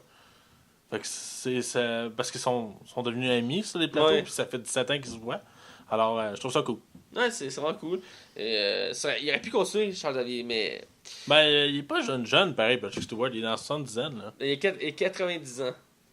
Dans le film. Ah oui, c'est vrai, Dans t'as le raison. film, dans le film, il a 90 ans. C'est mais... vrai, ils font vieillir dans le film. Oui, Parce... oui. excuse, Il a l'air plus vieux dans le film. C'est vrai, excuse-moi, j'ai mêlé 2 éléments. T'as là. pas remarqué que Patrick Stewart a jamais vieilli? C'est épouvantable, man. Ce gars-là, man, il reste jeune toute sa vie. Ah, parce qu'il n'y a pas de cheveux, c'est ça qui est confondant. Ben, c'est ça.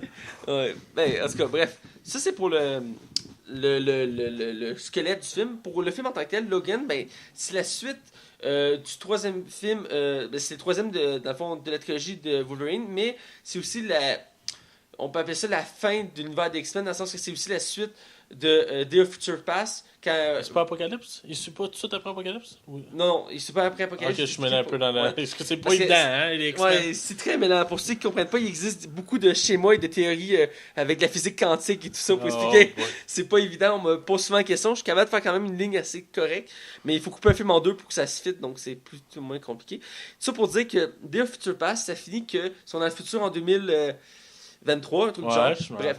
Et ce film-là se passe comme une vingtaine d'années plus tard après, dans la ligne. Et c'est aussi la suite directe aussi de le deuxième Wolverine, qui est Combat d'immortels, qui est réalisé par le même réalisateur. Attends. Il se passe avant Day of Future Past? Après Day of Future Past. Parce que Day of Future Past... Attends, dans Day of Future Past, ils vont dans le présent, dans le futur, puis dans le passé. Là. Moi, Ouais, ils sont où, là? À la fin de Day of Future Past, c'est Wolverine qui se réveille dans l'école. Et Ouais. c'est ça qui se souvient de Day of Future Past, parce que c'est ça qui a gardé la mémoire. Et là, il se promène dans l'école, il croise tous les mutants. Vu que quand ils ont changé l'avenir, puis ils sont revenus dans le temps... Ça fait un nouveau futur. Où il y a personne qui est mort. Ok, ouais, c'est ça. Fait que lui, il continue... Ok, oui, Il continue, c'est ça qui se souvient des souvenirs d'avant. Fait qu'il continue après le présent. Ouais. Oh mon dieu. Et c'est ça qui est souvenu de toutes les Fait timelines. il était... Apocalypse, il est quand? Il est dans le temps? Apocalypse, c'est dans le passé. Oh mon dieu, c'est compliqué. Ok, regarde. Oui, non, je comprends, mais... Oh mon dieu, ok. Fait que, ok. C'est comme ça, ouais, c'est une prélogie. Fait que puis, techniquement, Logan est le film le plus à date ouais, de tous les X-Men. c'est le plus loin dans le temps parce qu'il est en 2029. Ouais, c'est vrai. Ok, c'est bon. Et pour ça, à certains égards, c'est aussi une conclusion de l'univers des X-Men parce que c'est le plus éloigné. Donc l'histoire raconte Wolverine qui est rendu vieux, malade et qui est rendu à la frontière du Mexique. Puis il s'occupe de Charles Xavier qui est rendu épileptique à cause de son âge et est très malade. Et il est devenu chauffeur de limousine pour ramasser de l'argent. Et on apprend aussi en parallèle qu'il n'y a plus de mutants sur la Terre depuis à peu près une vingtaine d'années. Ouais. Et c'est ce qui fait en sorte qu'ils se sont isolés, qu'il n'y a plus d'école, tout ça. Et c'est un univers très un peu post-apocalyptique dans le sens que c'est très désertique, on est au Mexique, tout ça. Et ils vont rapidement se faire pourchasser. Le film c'est tourne autour de ça, de pourchasse pour trouver les derniers mutants. Puis ce qui est intéressant de ce film-là, c'est que c'est Hugh Jackman, sa page officielle de Facebook, qui avait demandé c'est quoi vous voulez comme prochain film de Wolverine. Puis dans le fond, ce qui est la réponse qui est revenue le plus souvent, c'est Old Man Logan, même si on est très loin de Old Man Logan. C'est le point que j'allais venir, c'est que le film est basé en grande partie, un peu comme Civil War, et sur le comic Old Man Logan, qui est à mon sens, un des meilleurs, même je pense le meilleur comic sur Wolverine qui existe, outre celui-ci, outre un des derniers qui est sorti, qui était La mort de Wolverine, qui a permis de faire une nouvelle séquence dans l'univers de Marvel avec X-23, qui est actuellement c'est ça qui arrive dans le film. Et je parle pour X-23. Et dans le fond, Old Man Logan, pourquoi je dis qu'il n'est pas, juste une parenthèse en tant que fan des comics, c'est que ça mélangeait tous les univers connus de Marvel. Donc on avait Captain America, les 4 Fantastiques, Spider-Man, évidemment les X-Men, tous ces personnages-là, Doctor Strange, ceux sont dans le même univers. Et ce qui arrive, c'est que c'est un univers futuriste où les méchants ont aussi abattre les super-héros et qui se sont divisés l'Amérique en portions. Parties, ouais. Et Wolverine, c'est un des derniers super-héros encore en vie qui s'est décidé de péter un super-héros. Et maintenant, il a une vie retranchée de fermier avec sa famille. Il a des enfants, tout ça. Et il est rendu très vieux. Sa régénération est rendue très affaiblie à cause de son âge. Et là, il va devoir ressortir sa retraite pour aider un de ses amis qui est Œil de Faucon, qu'on connaît dans l'univers de Marvel, joué par Jeremy Renner. Là, rendu à ce moment-là, il est rendu lui aussi très vieux. Et il est rendu aveugle à cause de l'âge. C'est ça qui est très drôle. Ouais. Mais il est toujours très bon à l'archive parce que ça sert du son pour s'orienter. C'est ça qui est épique. Et là, ils vont traverser les États-Unis pour une mission, une ultime mission pour aider les super-héros. Et ils vont rencontrer plein de méchants et de héros de l'univers de Marvel. Et c'est vraiment une histoire très épique. Vraiment très bonne.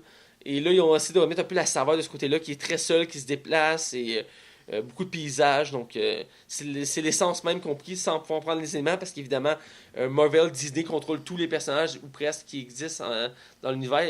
Fox c'est un des derniers bastions indépendants. Puis ça bat très bien malgré tout, même si par exemple Apocalypse c'est pas nécessairement le succès escompté ou le premier Wolverine qui est un échec total, on peut se le dire.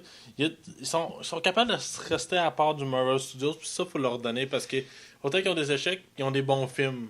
Là, je me trompe à chaque fois, mais les 4 Fantastiques, c'est pas Fox. C'est la Fox. Donc, ça, c'est leur branche qui ont de la misère. Ben, à la base, les 4 Fantastiques, le reboot, ils voulaient être mélangés avec les X-Men. Ouais. Mais vu que ça a été un échec monumental, les Fantastic Four, ben, ça arrivera pas. Ben, tu sais, le réalisateur du film a dit qu'il aimerait ça faire une suite, là. Ouais, ben c'est parce que ce qui arrive, c'est que la Fox n'a pas le choix de faire un film. Sinon, les droits retournent à Marvel. Ouais. Mais d'après moi, ce qui va arriver, c'est que les droits vont revenir à Marvel. Veut pas, puis il pourrait enfin les intégrer dans l'univers de... En même temps, on commence à faire beaucoup, là. Ben, je veux dire, chaque phase ajoute de nouveaux personnages, c'est le principe. Il pourrait facilement mettre dans la phase 4. C'est sûr, c'est sûr. Bref, on déraille un peu. Donc, je veux juste aller rapidement avec les acteurs avant d'être dans la critique générale du film.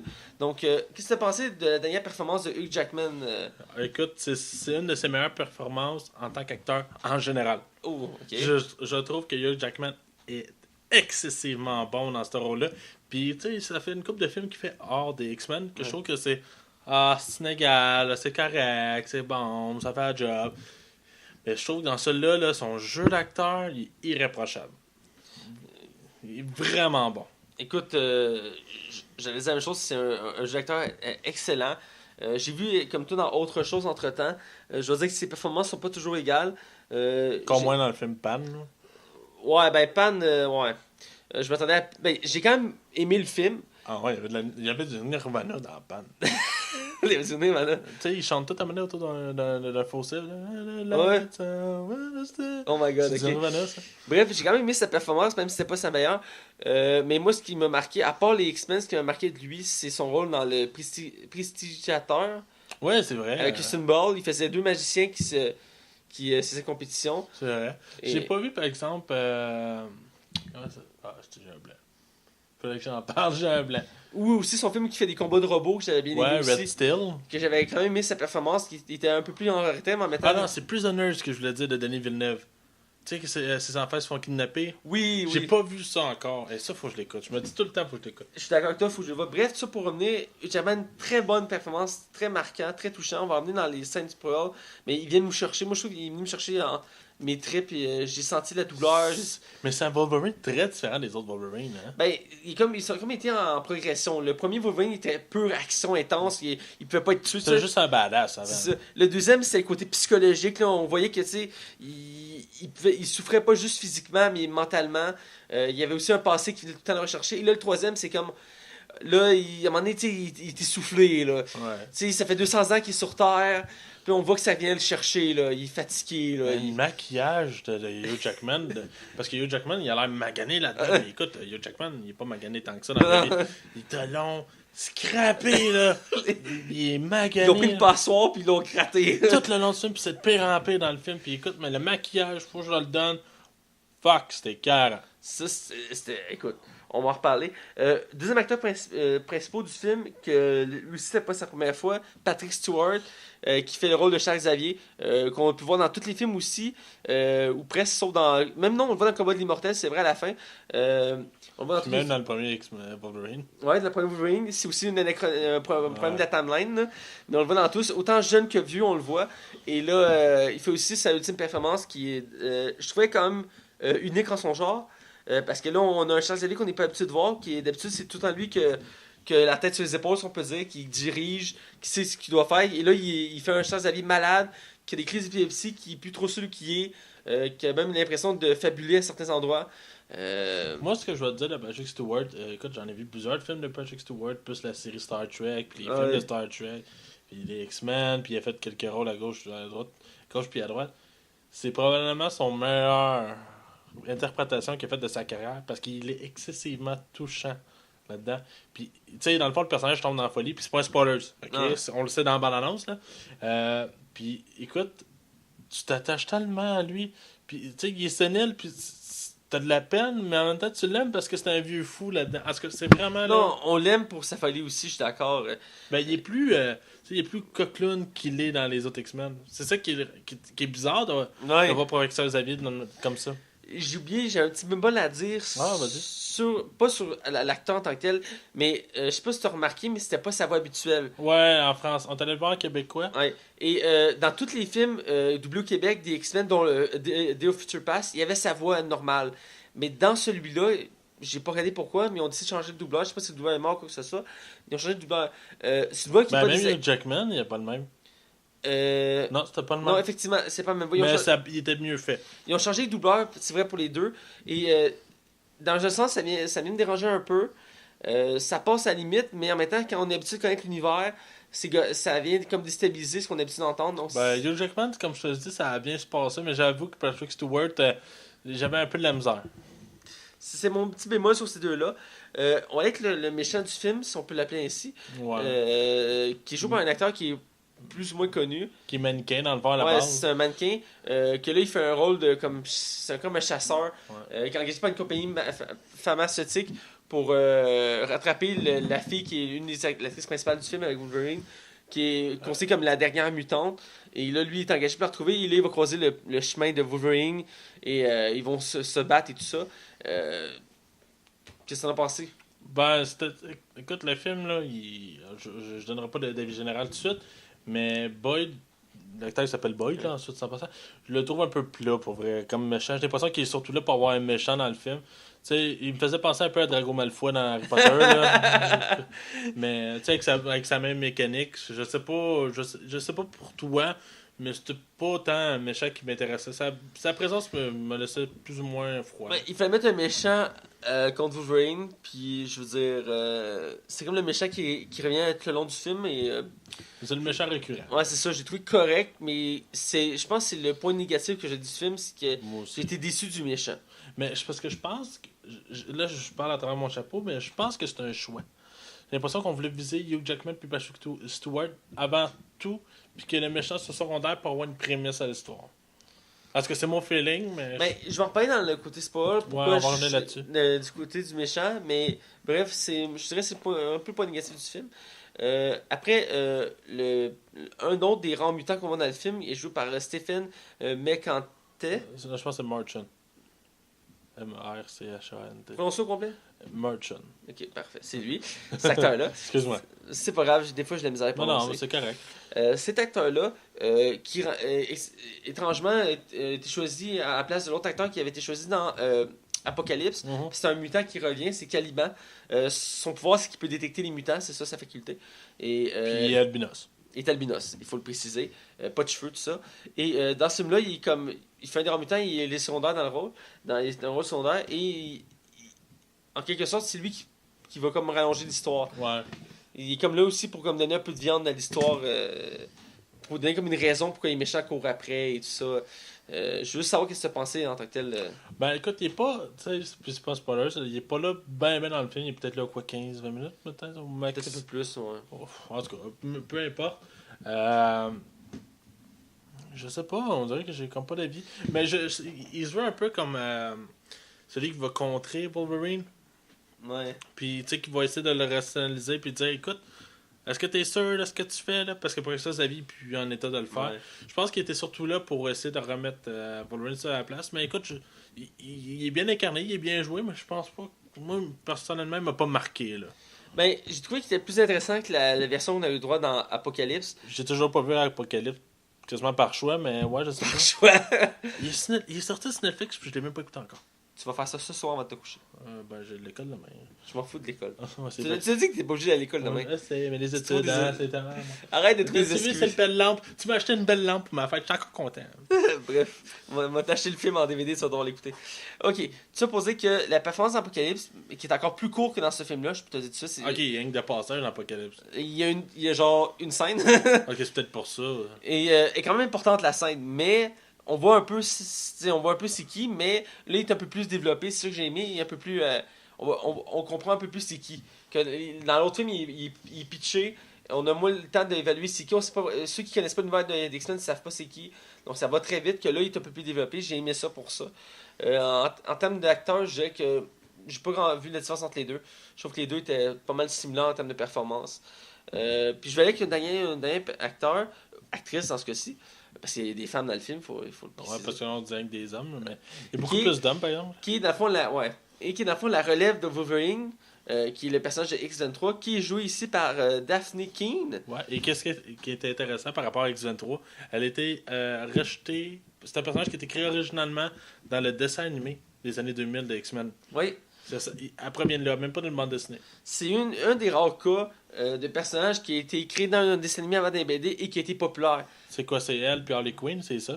Dans les plus populaires, oui. Il y en a certains secondaires qui ont été créés comme ça, mais la plupart du temps, ils restent juste dans les séries. Ils vont pas devenir cultes dans les... Ils sont même pas adaptés, dans le fond. Je tiens à préciser que je viens de me rappeler d'un autre personnage. Felicity Smoke, dans la série Arrow, la vraie série en vrai, Ouais. c'est un personnage de ce noir-là, a été créé dans les comics. Il était pas dans les comics à la base.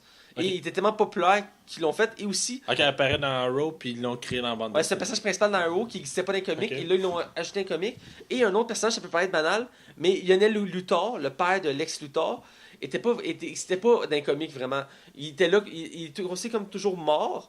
Mais depuis la série Smallville, il a repris une notoriété et ils l'ont créé vraiment dans l'univers de DC. Il est chauve aussi pour le fun. Il est pas chauve, il a des cheveux. Ok. Non, il y a une raison pourquoi il a pas de cheveux, Lex Luthor. Mais. Ça aurait pu.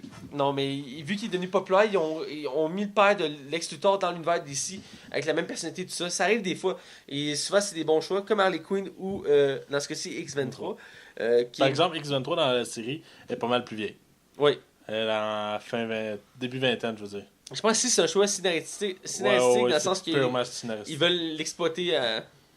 Ils vont sûrement l'exploiter dans l'avenir. Et Tu as trouvé comment, toi, Daphne King? écoute, il faut préciser que c'est sa première performance dans un film. Ouais, elle a fait des petits rôles dans des petites séries, là. Effectivement. Et écoute, j'étais surpris. J'ai bien aimé sa performance.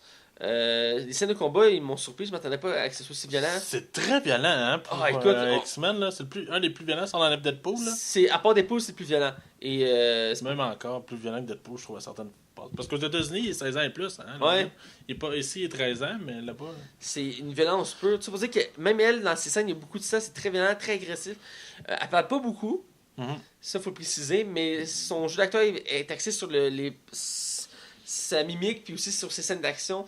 Donc, Ben, moi, je te dirais, là, c'est vrai qu'elle parle pas beaucoup, mais elle n'a pas besoin de parler. Je te dirais que son rôle est tellement bien amené que je trouve qu'elle joue tellement bien pour une jeune fille de même en plus. Elle joue vraiment bien, puis son body language parle beaucoup plus. Puis, tu sais, on sent la frustration que la petite apporte, on sent sa tristesse, on sent tout ce qu'elle vit actuellement. Puis, je trouve tellement que elle est un ajout. Moi, j'avais peur qu'elle soit gossante pour elle. Puis finalement, je trouve qu'elle est un ajout excessivement important puis intéressant dans le film. Sérieusement, Daphne King, là, regardez-la, d'après moi, on n'a pas fini de la voir. non, ben, il a un fort potentiel pour continuer dans l'univers de Marvel. Je veux dire, Clairement. vu que Wolverine rend les griffes, c'est à elle de reprendre la relève. Donc, d'après moi, ils vont sûrement exploiter davantage dans l'avenir parce que j'ai entendu une théorie folle qui dit que vu qu'il va y avoir Cable qui va être introduit dans l'univers des films dans Deadpool 2, vu que lui il voyage dans le temps, il y a une théorie qui dit qu'il va aller chercher elle dans le futur, il va la ramener dans le passé pour qu'elle soit introduite dans la nouvelle saga des X-Men. Ah, c'est qu'ils sont wise. C'est une théorie. Est-ce que Deadpool il vient tout fucker à la ligne aussi? Ah, mais Deadpool il est hors timeline. Il me faisait rire Deadpool dans le film quand il dit hey, est-ce que vous prenez Patrick Stewart ou tu parles de James McAvoy? Parce que là, on est plus sûr. Là. Ouais, ça. Ah, écoute. Toutes ces gags en référence avec les X-Men, c'était très drôle. Mais X23, là, j'ai hâte de voir ce qu'ils vont faire avec elle. Ouais, il y a un fort potentiel. Écoute, on le voit dans Mais le sans film. wise, là, pareil. Mais en fait, hey, on n'est plus de Wolverine. Mais attends, il y a une Wolverine féminine. Vendu. Il faut préciser que dans les comics actuels, c'est elle qui est Wolverine. Elle Ouais. prend le flambeau, elle a le costume, tout ça, puis elle se fait appeler Wolverine. La différence majeure entre les deux, c'est qu'elle a deux griffes aux mains, puis une aux pieds. Juste, ouais, il y en a une à chaque pied, par exemple. hein. Ouais, ouais. Ok. Ouais, c'est ça. Il l'explique dans le film, là, c'est parce que les femelles puis les mâles n'ont pas les mêmes habilités de chasse. Donc, Ah oui, il l'explique, hein. ouais, je il pense. compare avec les lions, puis il dit que genre, les lions se servent de leurs quatre pattes pour se battre, que le lion, lui, c'est juste sa mâchoire ou un truc du genre. Là. Ouais. Bref, c'est une image. Ben, en règle générale, qu'est-ce que tu as pensé du film? Écoute, j'avais vraiment. Moi, j'étais hype, mais j'essayais de pas trop me hyper, vu que j'avais quand même été souvent déçu par la Fox. Puis, tu sais, à un moment donné, on sait que c'est une machine à cash en arrière, puis je me disais, ah, je sais pas. Puis, je trouvais que la bande-annonce, elle me vendait fucking trop bien le film, ça me faisait chier. Écoute, je le considère dans les meilleurs films de super-héros dans les 5 dernières années. Ce film-là, il va y avoir un avant, puis un après. À la manière de Deadpool? Il accote pas le deuxième Batman de Christopher Nolan, mais il est pas loin. Il est juste en dessous quasiment, là. Ou peut-être. C'est haut calibre. C'est vraiment. Parce que c'est pas un film de super-héros. On va se le dire. Écoute, il n'y aurait eu pas de grippe, ça aurait été aussi bon, là. C'est vrai. Ouais, c'est parce que c'est quand même un road movie là, à la base. Là. Ouais. Puis écoute, je considère ce film-là comme un des meilleurs. C'est vraiment un bon film. C'est vraiment là. Écoutez, si vous hésitez à aller le voir, là, moi je comprends pas. C'est vraiment un film que t'as le moton dans la gorge, puis ça te fait de la peine, puis le film joue beaucoup sur l'émotion, puis je trouve que c'est vraiment bien amené, puis même les scènes d'action viennent pas péter l'émotion. C'est un ajout qui est agréable. Puis pour vrai, ça a duré 2h15 le film. J'ai jamais vu le temps passer. Toi? Écoute, j'ai les mêmes points que toi en règle générale. C'est un film que j'étais vraiment surpris. Comme toi, Fox me déçoit un peu dernièrement avec la franchise X-Men. Ils ont de la misère à garder le même calibre à chaque film. Et là, ils ont mis la barre haute, surtout qu'ils ont laissé carte libre au réalisateur, sachant que c'est le dernier film de Hugh Jackman. Ben, je pense que l'effet Deadpool a aidé. Oui, il a aidé fortement, surtout pour l'augmentation de la violence dans le film. En règle générale, j'ai aimé l'histoire, j'ai aimé toutes les scènes, comment ils ont emmené les personnages, l'univers. Comme tu dis, c'est une coche près de Batman Dark Knight. C'est vraiment très proche. Ça va être une base pour les films futurs de ce genre-là. Des films beaucoup plus sombres, plus épurés. C'est ce que DC devrait s'inspirer. S'ils veulent faire des films sombres, inspirez-vous de ça. Ce serait pas bête. Écoute, j'ai adoré. Seul bémol, seul point négatif que je trouve au film, je l'ai dit tantôt, c'est le méchant. Ouais, je suis d'accord. Je vais en parler dans le côté spoil, mais je trouvais ça un peu dommage. Avec le potentiel qu'il y avait l'univers des X-Men et de Wolverine, je m'attendais à plus. Autre petit pincement au cœur, j'aurais aimé ça comme conclusion, il ramène son demi-frère. Il en avait parlé, finalement il est pas là. J'aurais aimé ça pour une belle petite conclusion, ça aurait été bien, ça aurait été encore plus nostalgique. Mais sinon, j'ai senti des émotions, j'ai senti du stress, j'ai eu de la peine. Tout le long, j'étais avec le personnage, puis j'avais peur pour lui, tout ça, et j'ai adoré. Et, c'est vraiment un chef-d'œuvre. Je pense que vraiment pour en parler plus, on va aller dans le côté spoil pour vraiment plus détailler le film. Attention, la section qui suit concerne des spoilers. Je répète, attention, la section qui suit concerne des spoilers. Alors, on est du côté spoil, et ici, on va pouvoir dire vraiment ce qu'on pense vraiment du film en profondeur, parce que c'est facile de dire qu'on l'aime ou qu'on n'aime pas, il faut expliquer pourquoi, et souvent, c'est pas évident. Donc, c'est pour ça qu'on a une section comme ça conçue pour en parler. Je vais commencer par en parler. Je l'ai déjà dit, le film, j'ai trouvé très bon, c'est un chef-d'œuvre. Dès le début du film, ça nous met le ton. On nous met un univers qui est vraiment plus sombre que ce qu'on a l'habitude dans les X-Men, même si les X-Men sont vraiment apportés très sombres. On montre un Wolverine qu'on n'est pas habitué de voir, qui est très vieux, très malade, très faible, qui est plus aussi badass qu'avant. Parce qu'on est habitué de voir un Wolverine très badass, qui se bat contre n'importe qui, qui a peur de rien. Et là, il est un peu plus peureux, un peu plus essoufflé, il hésite à se battre. La première scène qui est dans sa limousine, puis il se réveille parce qu'il est endormi, parce qu'il a trop bu. Il y a des gens qui essaient de sur sa roue, puis il sort, puis genre, il fait comme allez-vous-en, là. Puis ils veulent pas, puis ils s'attaquent, puis genre, tu vois, il a de la misère à buter, là. Tu sais, quand il était plus jeune, il aurait buté en 2 secondes, puis il est comme. Il donne un coup, il manque sa shot. Ça étende pas, là. Tu sais, puis il y a une griffe qui sort pas, puis comme. Puis il réussit à buter tout, puis il y en a un qui s'enfuit, puis il le regarde partir, puis comme fuck off. Quand il était jeune, il aurait juste bondi dessus, puis il l'aurait achevé, mais il est comme. Oh, va-t'en, là. Ouais. Puis tu vois, dès cette scène-là, tu vois la saveur du film, là. Tu vois le vieillissement aussi de Wolverine, là. Ouais. Puis tout le long, tu le vois, il boite, il est fatigué, la grosse barbe. Puis ça donne le ton au niveau de la violence aussi, parce que le moment qu'il décide de faire fuck off, j'ai tué, Ouais. c'est très violent, là. Coupe la tête, le bras. Coupe un bras, il y a une jambe qui se fait amputer. Tabarnak. Le ça sang, met le ton, hein. écoute, ça c'est violent. Puis c'est la première scène violente. Après, il retourne à sa planque, si on peut dire. Et là, c'est là qu'on voit comme son entourage, que Charles Xavier qui est enfermé dans une espèce de cuve pour le protéger, parce que quand il fait une crise d'épilepsie, ça paralyse tout le monde autour de lui. Sauf Wolverine qui est capable de se déplacer, puis ça le fait shaker. Ouais, ben c'est plus tough, mais tu sais. Ouais, c'est ça. Puis t'as Caliban qui est là pour le surveiller pendant que Wolverine n'est pas là. Et là, rapidement, l'histoire va s'enclencher. Il va croiser une madame qui va l'engager. Il ne voudra pas y aller parce qu'il n'a pas goût de se battre. Là, il va être obligé d'embarquer parce que là, il y a un mercenaire qui vient le voir, qui le reconnaît en tant que Wolverine. Puis là, c'est là qu'on voit le méchant du film. Ben, un des méchants du film. Parce qu'on va reparler ça rapidement. Dès la première impression, le méchant il essaie d'être badass, mais je trouve que je veux dire, il est correct, mais c'est comme un mercenaire comme parmi tant d'autres. Tu me permets, j'ai une question pour toi par rapport au méchant. Ouais. est-ce que tu savais qu'il allait avoir un double Hugh Jackman? Est-ce que tu le savais? Non. Je m'y attendais vraiment pas à ça. Écoute, je m'étais pas beaucoup renseigné sur le film pour me laisser des surprises. Ouais, moi aussi, parce qu'à un moment donné, ça vient que ça te gâche le film. Là. Exactement. Et je m'y attendais pas. Quand j'ai vu, quand le film à la fin, à un moment donné, ils sont au labo, puis là, il dit. Là, ils veulent exterminer les enfants parce que finalement, on a dit que les enfants c'était pas bon, qu'ils ont trouvé une solution, ils ont créé une arme fonctionnelle. Puis là, tu vois, c'est écrit sur le dossier X24. Là, dans ma tête, je me disais, dis-moi pas qu'ils font un deuxième Deadpool, là. Tu sais, là, comme dans le premier Wolverine, qui mélange tous les pouvoirs ensemble, qui font un mutant ultime. Ouais. Là, j'ai comme, tu me niaises, c'est pas ça que j'arrive. Puis là, la première scène qu'on le voit, c'est à la ferme, si je me rappelle bien. Ouais. Puis là, il est à la ferme, puis tu vois, il est plus jeune, tu vois qu'ils l'ont comme travaillé comme jeune. Ben, à la fin, je pense que c'est Hugh Jackman pas maquillé. Genre, puis il est comme pas maquillé, les cheveux courts. Puis là, il arrive, il commence à tuer le monde sans raison, puis il n'y a pas d'émotion, puis ça roule, t'es comme, attends. Puis t'as Wolverine qui se bat contre Wolverine. T'es comme, oh mon dieu. Mais ça aurait été plus intéressant de mettre le frère, là, à Wolverine. Là. Ça aurait été plus intéressant, plus d'émotion. Là, c'était genre juste comme un clone contre le vrai, puis le vrai, tu sais, il était malade, fatigué, puis là, le normal, il est jeune, en forme, tout ça. Puis là, le combat, il est inégal, puis il y a de la misère, puis il a besoin d'aide, tout ça. Tu sais, Wolverine se fait tuer par Wolverine. Ouais, c'est ça. C'est ça qui est tyrannique là-dedans. Là, c'est ça. Puis en même temps, je m'attendais à une pression dans le film, dans le sens que Wolverine, faut qu'il y ait un méchant à sa hauteur. Puis là, le Mercenaire, au début, il était correct, mais il manquait de saveur. Ouais. Puis il avait annoncé que le méchant du film, à la base, c'était censé être Mr. Sinister. Parce que dans le fond, le laboratoire qui font les mutants dans le film, c'est Essex Corporation, et c'est son laboratoire à lui, et c'est un des plus grands méchants des X-Men. Et là, je m'attendais à le voir lui.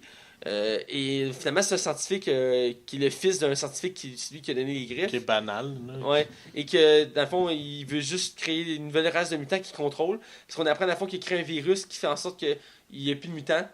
Fait que là, il dit c'est comme la polio, là, j'ai trouvé un antidote, fait qu'il n'y a plus de mutants. Ouais. Vas-y, je prends beaucoup de place. Mais non, c'est correct. Mais écoute, moi, j'aimerais ça qu'on vienne au point qui rend ce film-là exceptionnel, dans le fond. C'est l'émotion. Ben oui. Écoute, on va se le dire, on dit baguette dans l'émotion. Ça vient très touchant. Comme, tu sais, on peut y arriver tout de suite à la mort de Professor X. Là, on est dans son spoilers, on peut se permettre. Quand il se fait tuer par Wolverine, au début, t'es comme...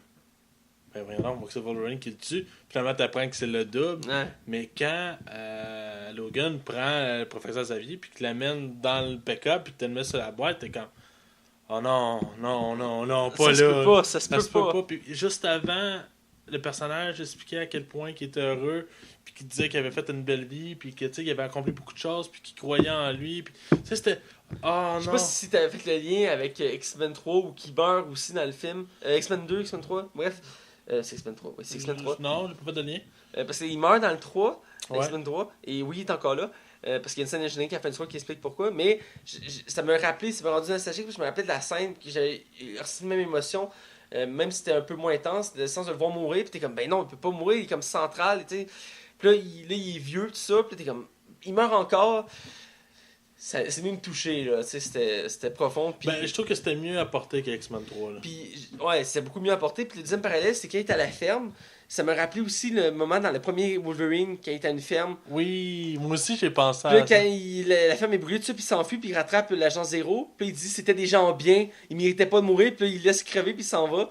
Puis je m'attendais à ce qu'il y ait une réplique de même, tu sais, genre. Mais ça l'est, puis ça l'est pas. Parce qu'en quelque part, tu le vois que.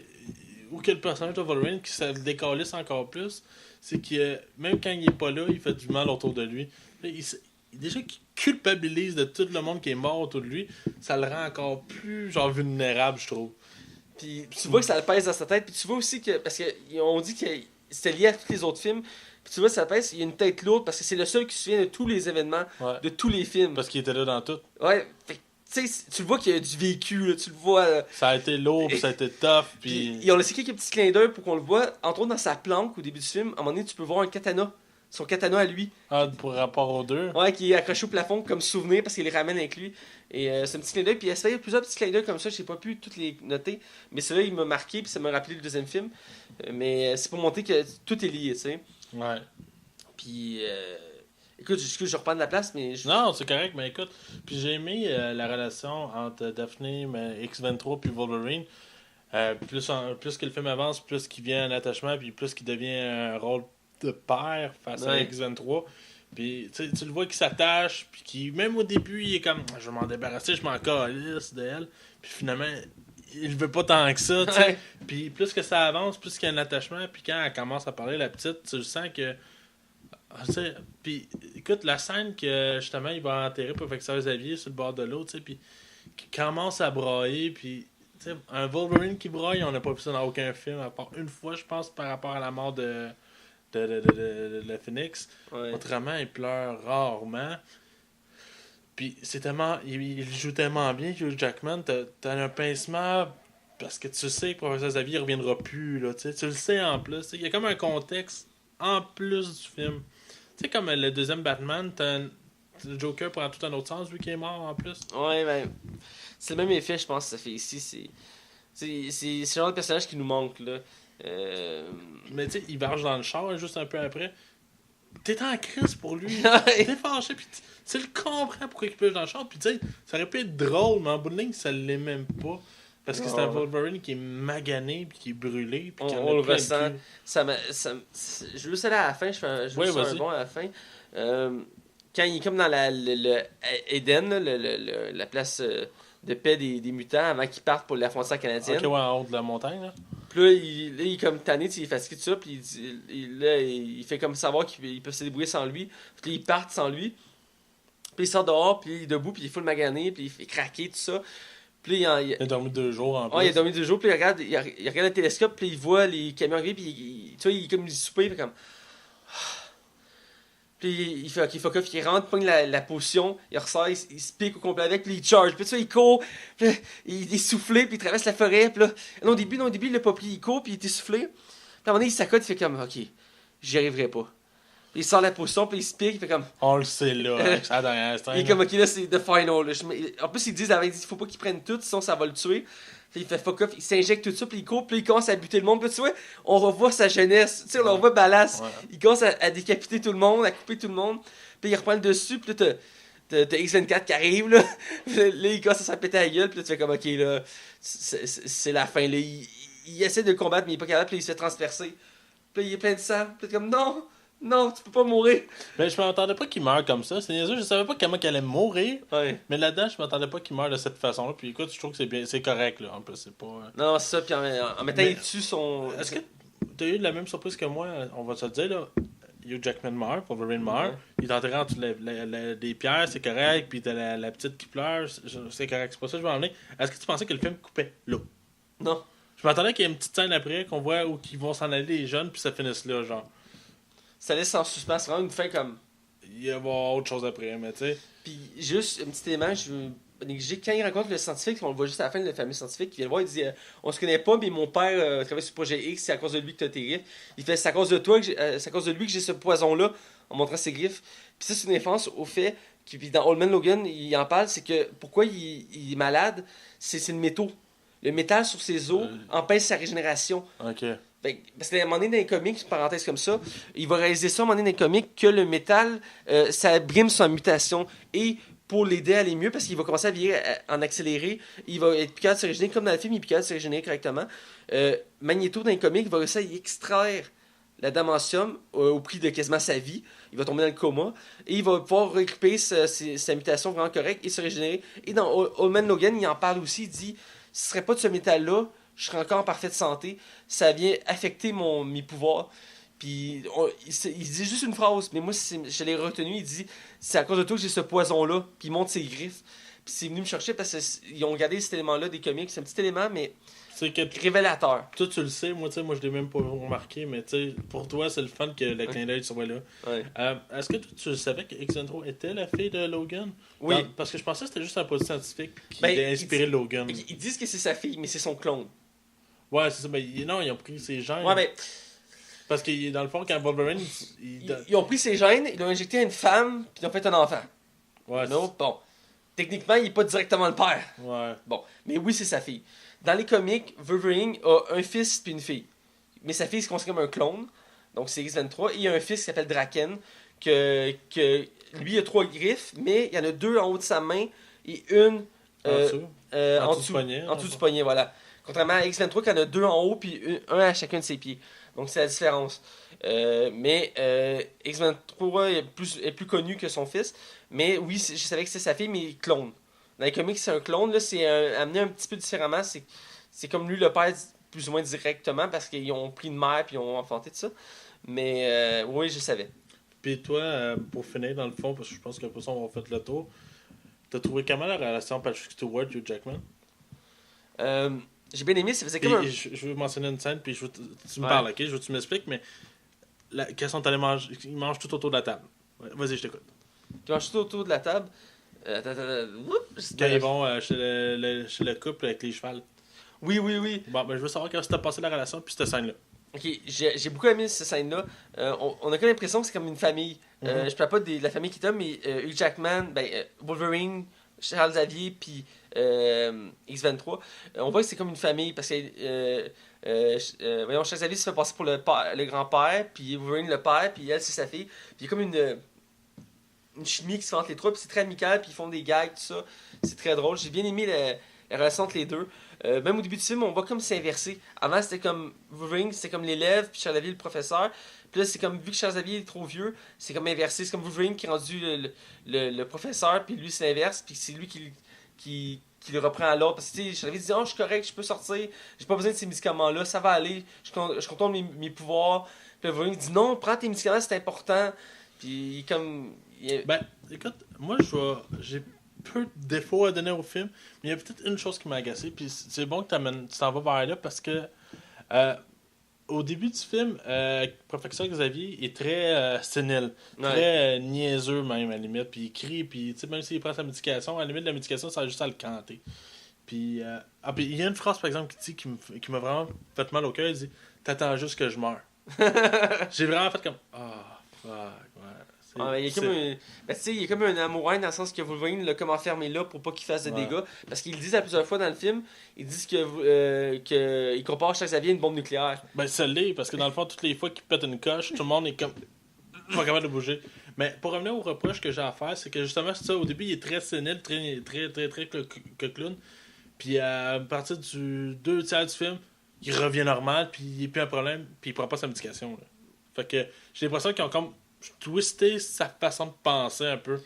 Je pense qu'on voulait adoucir un peu ça pour aider au film, mais c'est vrai qu'à un moment donné, on marque plus s'il prend ses médicaments ou pas. Ben, il en parle tout le long, mais il dit qu'il les prend pas, puis quand il les prend pas, il devient sénile. Mais il est pas sénile le reste. Je sais pas si c'est parce que X-23 est là, ça change la donne, mais j'ai l'impression que c'est comme une excuse facile. Ça le rend vivant parce qu'il communique en fait avec une mutante. Lui, c'est ça qu'il a toujours aimé, c'est communiquer avec les gens. Ouais. Et là, quand elle arrive, tu vois tout de suite, fait que c'est elle que je te parlais, c'est cette fille-là, puis il continue à y parler, puis tout ça. Puis ça le rend comme vivant, ça le reconnecte avec la société. C'est une manière aussi pour lui de comme éviter les regrets dans le sens qu'il est, tu sais, lui, son but c'était comme de réunir les mutants, tout ça, et là, il y en a comme plus, fait que là, ça le rend comme down. C'est un peu une rédemption aussi pour lui. C'est comme une rédemption pour ces deux personnages-là. Wolverine, il rachète ses péchés en permettant ses péchés, en faisant la paix avec lui-même, en se sacrifiant. Et Charles Xavier, c'est le même principe là. Ouais.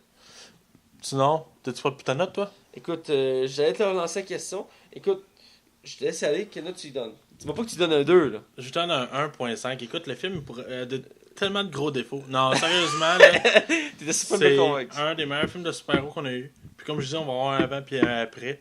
C'est pas loin du niveau du deuxième Batman.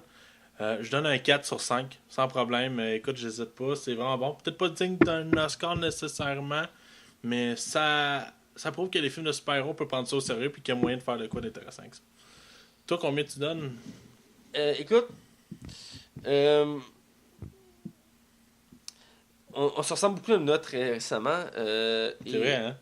Et vu que je suis un peu déçu du méchant, je n'avais pas une note aussi élevée que j'aimerais ça. Même si je trouve ça un chef-d'œuvre, je serais tenté de dire un 4. Si le méchant aurait été ce qui aurait été mieux, je serais été avec un 4.5. Mais j'enlève un 1.5 dû au fait que c'est comme le clone de Wolverine, le méchant. Je trouve ça un peu bobof pour ça. Donc, je donne un 4 sur 5. Parfait. Et donc, ce qui m'a fait notre critique, où on peut te suivre, Max? Ben, dans le fond, vous pouvez suivre surtout la Ligue des Cinévores sur Facebook. Je n'ai pas à nous lancer un like, puis on tient à remercier. On a atteint nos 100 likes. Pour nous autres, c'est peut-être pour certains, c'est peut-être peu, mais pour nous autres, c'est un grand pas en avant. Puis on est vraiment contents, puis on remercie parce que nos écoutes ont augmenté, quasiment explosé.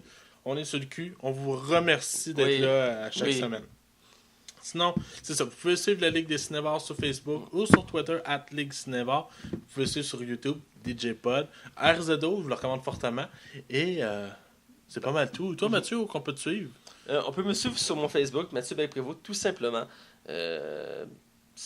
Contrairement à toi, j'ai pas tant de choses. Dans le sens, c'est nous deux. Là, ouais, c'est ça. Donc, vous pouvez me suivre principalement sur ça. Je suis pas très autre chose comme Instagram ou Twitter. Je me simplifie la vie, moi. Donc, c'est là-dessus. Écoutez, on vous dit à la semaine prochaine. Restez à l'afflux. N'hésitez pas à commenter, à partager, à liker. On aime ça savoir que vous êtes là à l'écoute. Tout ça. Surtout de commenter. Comme ça, au moins, on a une communauté qui peut grossir puis parler. T'sais. Et voilà, on veut vous entendre. C'est ça le primordial. On veut améliorer notre émission. Donc, écrivez-nous. Et je pense que c'est le moment de dire au revoir. Donc, à la semaine prochaine. À la semaine prochaine. Ben ouais.